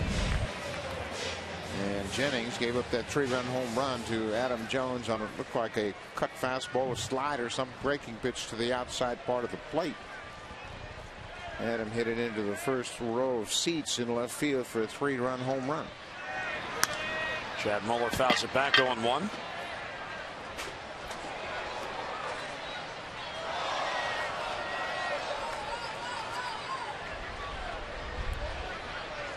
So Texas has 2 more at-bats left. 8 and 9 will lead off in the 8th, followed by Kinsler. So the Orioles are going to have to go through that spot in the lineup again. Outside.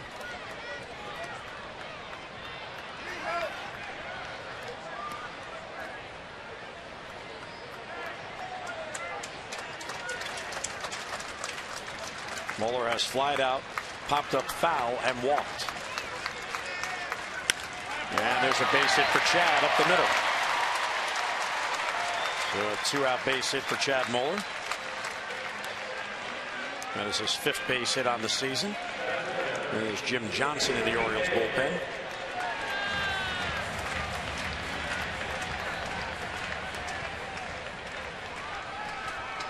Danny Baez has pitched 3 scoreless in relief of Brad Bergeson. Here's Felix P.A. 2 very good at-bats. His first 2 at-bat. Patient, worked the count, single and a walk. His last at-bat, he tried to drag a bunt, and he hit it too close to the mound, and Jennings got him at first base for the out.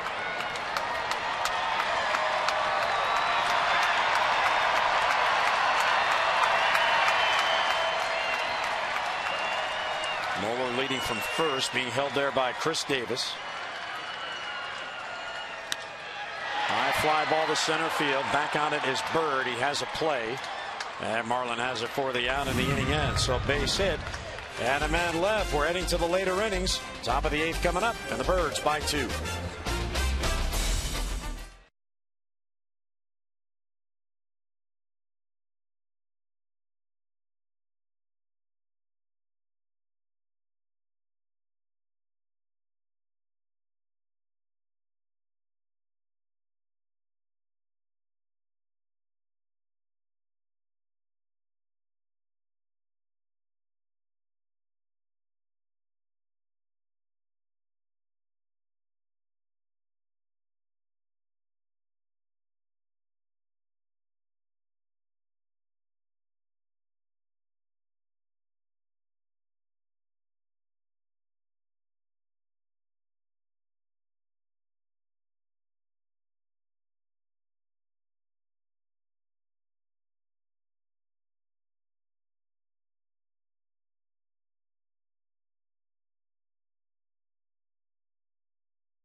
The Orioles the chance to get back in the game. Text in your vote now. Have your voice heard, A, B, or C, to 51862. What a lovely day at Oriole Park. Jim Johnson comes on to work in the 8th. Baez 3 innings work. No runs, no hits, 3 strikeouts, no walks. He only allowed 1 base runner, and that base runner reached on an error.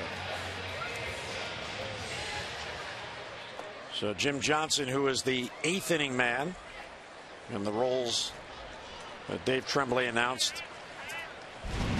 So he comes on here to protect the 2-run lead in the 8th. And here is Saltalamacchia, who has had another good day and a good series, and he takes outside 1-0. Josh Hamilton, who did not start today, is on deck to pinch hit for Andrus. Remember, we talked about his rib injuries. It didn't bother him when he swung the bat or threw. So he is on deck, anxious to swing the bat here in this situation. Jim Johnson pitched in the opener, worked an inning, came on in the 8th inning, was victimized by a couple of infield base hits. This is high, 2-1. Overall, his 9th appearance. Does have 1 win out of the bullpen.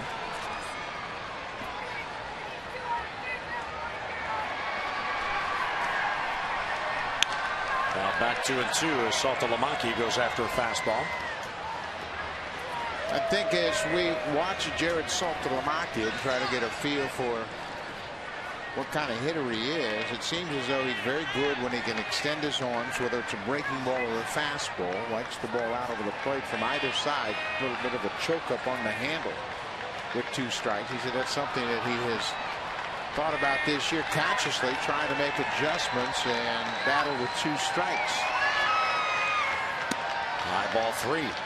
Now, of course, with only a 2-run lead, if you put anybody on, that instantly brings the tying run to the plate, and that's why Ron Washington is going to his bench in this 8th inning.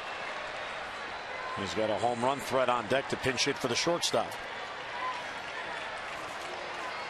The 3-2 swung on and lifted to left. PA towards the gap. He gets there and has it for the out and 1 down. That is a big out, getting the first out in the 8th inning. So Hamilton will come up as a pinch hitter with the bases empty.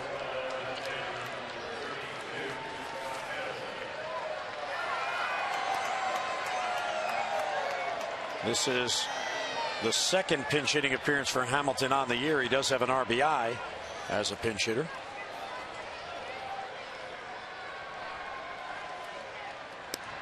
A little late on that swing, and it's 0-1. Good movement on that fastball.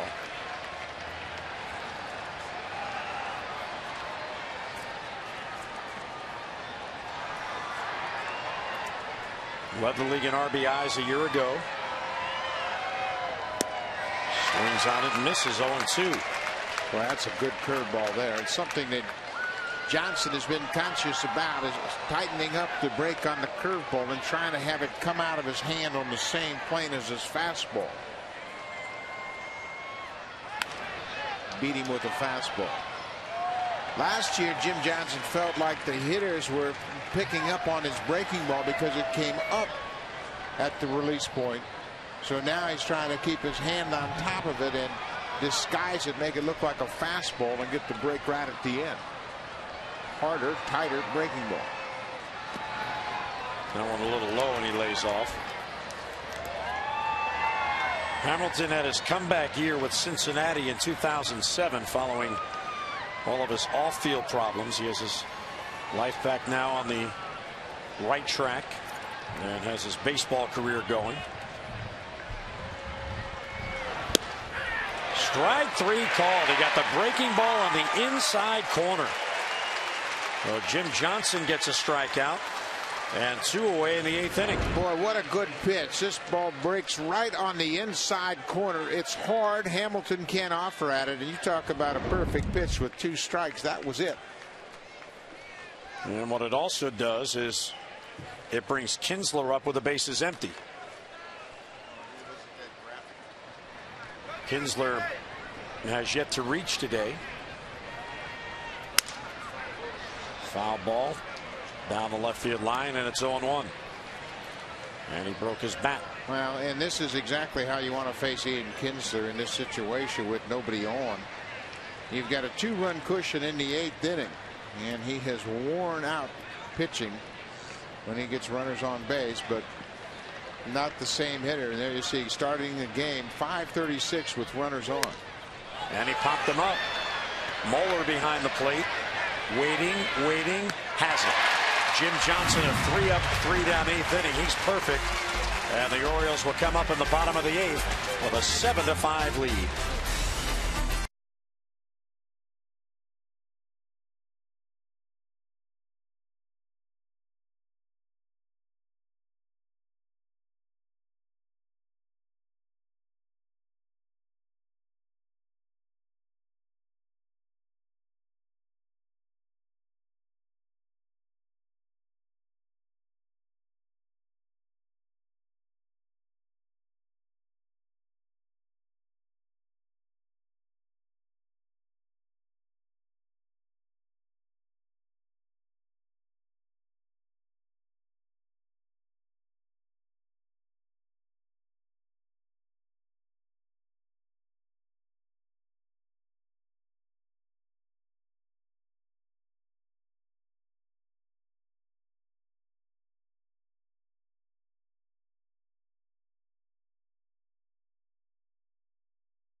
Of the 8th, big middle of the innings for the Birds. 3 in the 5th, 3 in the 6th, and there is Omar Vizquel now on at shortstop. He is the backup and the tutor on this team for Elvis Andrus, who was lifted for a pinch hitter. Jennings stays on, and here is Cesar Esteuras. Then back to the top of the lineup. Roberts and Jones will each get another at bat. Swept to second base. Kinsler plays a big hop. One away in the Oriole 8th. George Sherrill now getting loose to work in the 9th. I'm sure anxious to get back in there after his game the other night.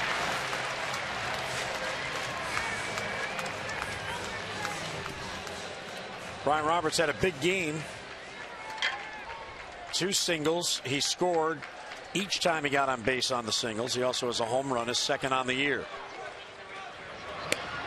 Breaking ball bends around the plate outside, 1-0. Jennings is on for his 3rd inning of work.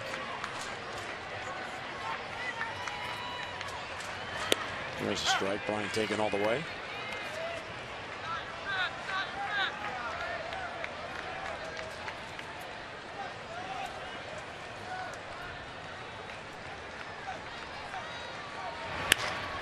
Slap to left field. Murphy over. Won't get it. Brian Roberts has a 4-hit game. 3 singles and a home run.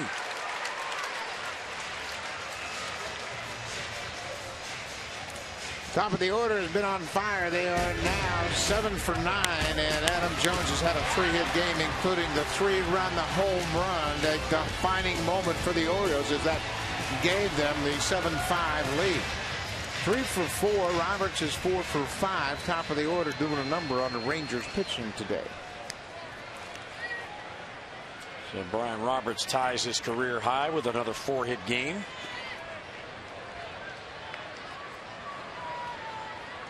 And here's Adam Jones.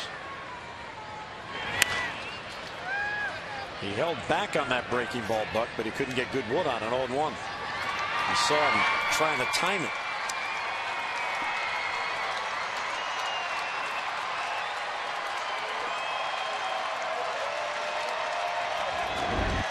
First pitch, breaking ball, and you can see he's just a little out in front and hits it right off the end of the bat. That's the one that creates that vibration and stings your fingers.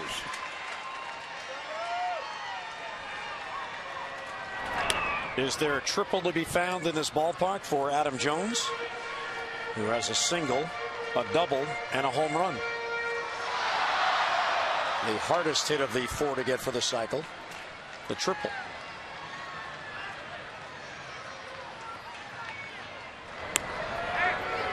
Brian Roberts has gone 11 consecutive games without stealing a base.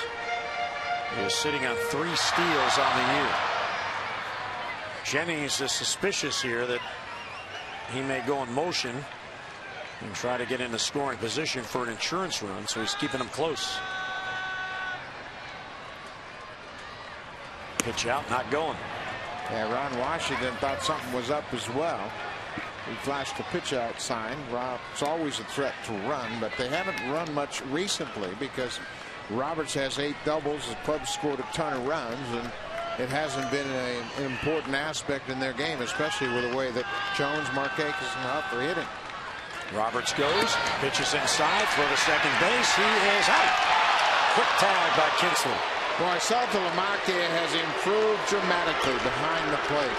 He is really quick with his feet. Brian Roberts got a pretty good jump at first base. Jennings unloads in a hurry, but Saltalamacchia throws a strike to second. Quick tag by Kinsler. Look how quick he is with his feet. Gets his foot behind him, and he tags Roberts on the elbow right before Brian put his hand on the bag. So Brian has 3 steals. He has now been caught 3 times and 2 men out in the inning.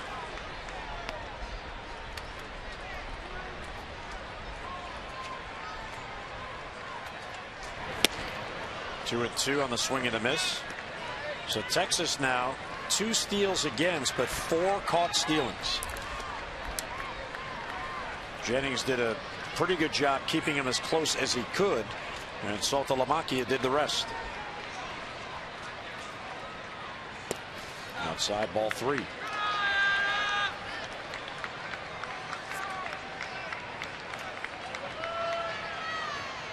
Adams singled in the first,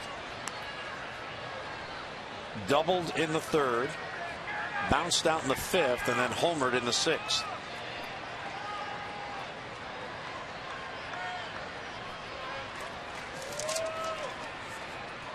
Jennings on this hot day took a little walk behind the mound. And he draws the walk. The Orioles in this game have not been retired 3 up and 3 down. They've been on base in every inning. Now the left-hander Nick Markakis coming up. Here comes Ron Washington for a pitching change. Everyday Eddie's going to come into the game. Eddie Guardado to face Markakis. Jones on at first, 2 down, and Guardado coming on to face Markakis in the 8th.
Eddie Guardado has one job: get out Nick Markakis and keep this a 2-run game.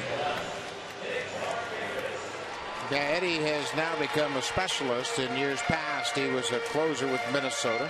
a very successful closer. He is going to face Nick Markakis, who has collected 2 hits in 4 trips against the veteran left-hander.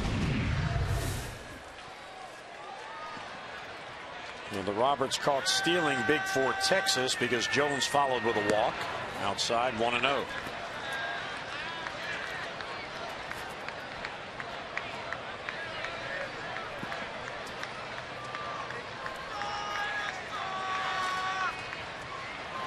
There's a strike.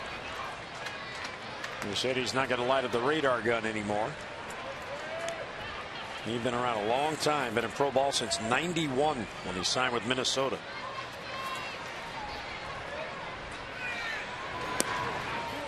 And all through his minor league career, he was groomed as a starter. And then his first extended looks with the Twins, he was still in the rotation. But then the entire thing changed in 1995.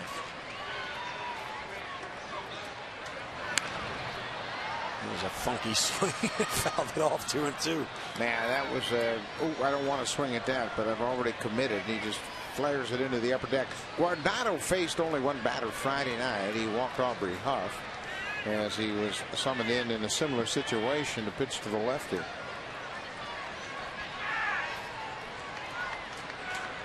Runner goes, pitch taken low, throw to second base off the line, and Adam Jones has the base.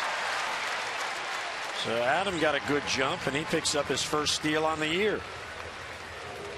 Yeah, Adam had a very good jump at first base. Saltalamacchia, not much of a chance here, but you can see the arm strength, but he threw it well off the mark. Didn't have much of a shot at Adam. So now Single can get a run in, and the count is full on Nick Markakis. Hard hit ball, base hit right field. Adam Jones rounds third. He's coming to the plate. Here's the throw of Cruz, not in time, and it's cut off at first. And there's the big insurance run the Orioles looking for in the 8th, and it's a 3-run lead. So Markakis comes through again, his second RBI in the game, and a big one. And Adam gets himself into scoring position with the stolen base, takes a peek at the throw, knows there's a chance at the plate, but the ball is cut off.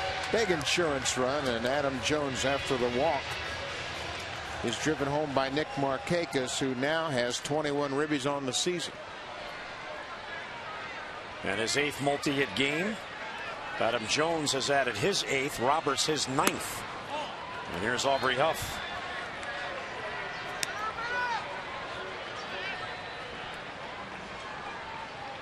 And Aubrey looking to get another base hit. He's 1 out of 4.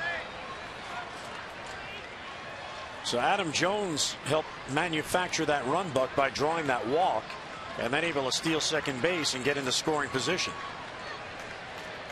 The Orioles tried it with Roberts at the plate, but Saltalamacchia made a good throw and he got Bryan out at second base.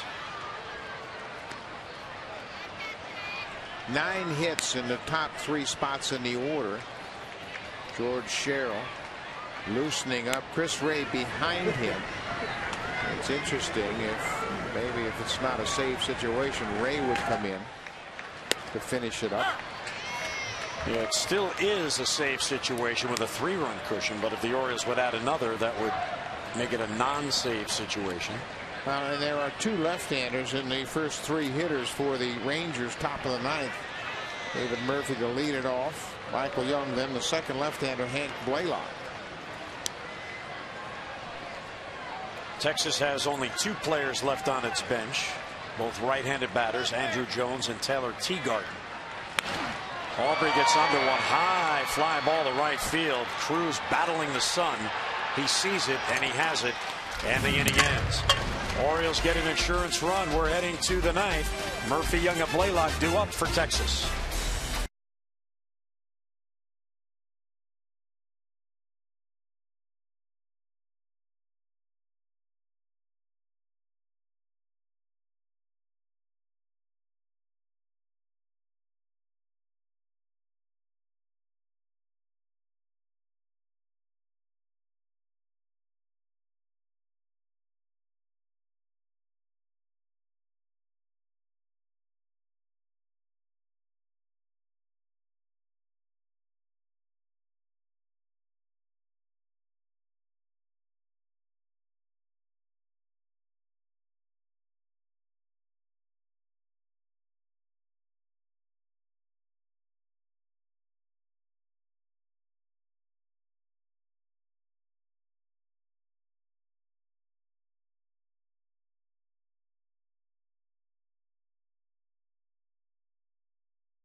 it is a lovely day to be in the Inner Harbor if you have your yacht in town.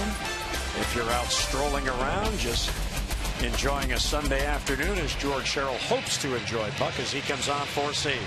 George Sherrill making his 9th appearance. He saved 3 out of 4 save opportunities. Of course, the last one, that blown save, was in the opener of this series. In an inning and a third, he was asked to get a 4-out save, and Michael Young hit a 2-run home run with 2 outs in the top of the 9th inning. The difference in that ball game.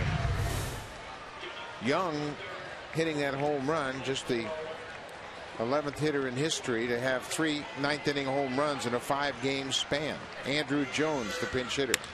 First ball swinging, pulls it foul. So Ron Washington didn't waste any time with Sherrill announced. He went right to his bench.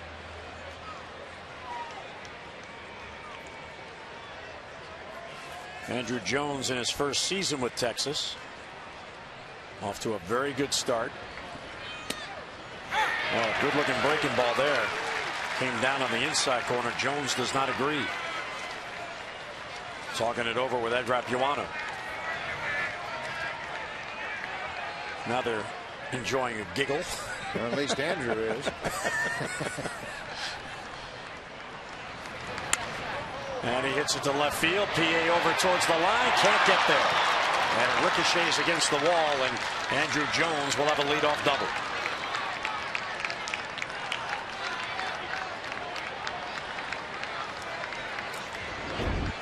Well, another breaking ball. This one Andrew's able to get to and just goes beyond the reach of Felix PA, running toward the corner. The ball hooked away from him, and it's a leadoff double. Not the same consequences as he hits his 5th double.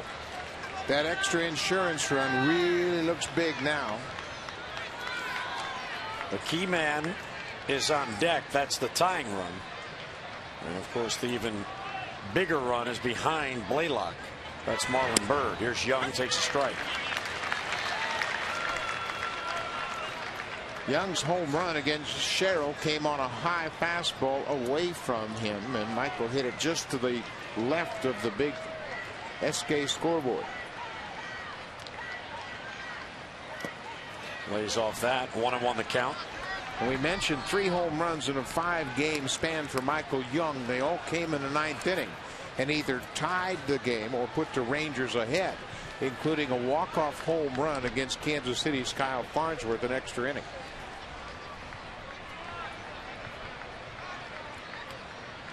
Ball on a strike on Michael Young. Swept towards third. Wigginton plays the hop and gets it to first high, but the tag by Aubrey Huff and one away. And what a day Aubrey Huff is having at first base with these throws. Let's get an update on the voting for the AT&T Player of the Game as texted in by the fans.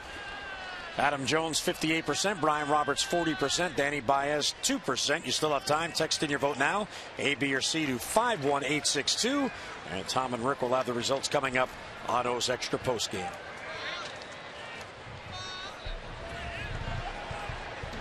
So it has not been a textbook day with throws from infielders today. But Aubrey Huff is doing a very good job over there helping him out. Here's Blaylock. Breaking ball down and in 1-0. Yeah, Aubrey Huff has had just about every kind of throw that you can get as a first baseman, and he's handled them all. Blaylock is 1 for 4 today with a home run. There's a good breaking ball.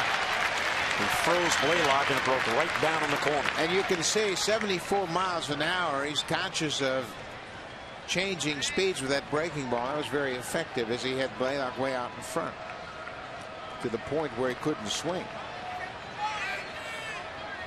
Fastball fouled off. Well, he's certainly mixing up his pitches today. The other night in particular, the at-bats to Kinsler and Young. Kinsler had an 8-pitch at-bat, all fastballs, and he singled. Young swung at the 3rd pitch for his 2-run home run off Sherrill. All 3 pitches in that at-bat were fastballs. Well, when you leave the bullpen, you have an idea what's working and what's not working. Today, the breaking ball is very good for him. The 1-2 high pop-up near the mound. Moeller takes charge, and he has it for the out, 2 down. He waited for somebody to call him off, but it was right out in front of the plate, and Moeller took charge. 2 men down, Texas down to its final out.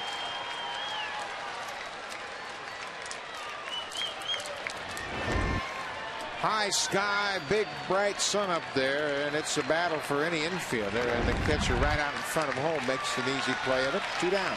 I'll tell you what, Chad Moeller is a valuable guy on this team. He is a tremendous defensive catcher.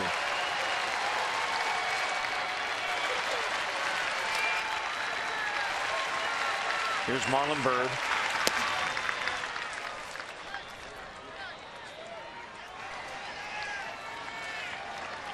Byrd has a couple of hits today. This is a very interesting team, this Rangers team, because you can't relax anywhere in this lineup. And except for maybe Andres, they all can hit the ball out. Yeah, they have good balance, and they have good balance lefty righty. They have good balance with power. They have the ability to steal bases. They have extra base hitters in their lineup and coming off the bench. High pop up right field. This should do it. Markakis is there. He waits and he makes the catch, and the Orioles bounce back and stop the 2-game losing streak. And what an outstanding job by the bullpen. 5 shutout innings, and the Orioles win it 8-5.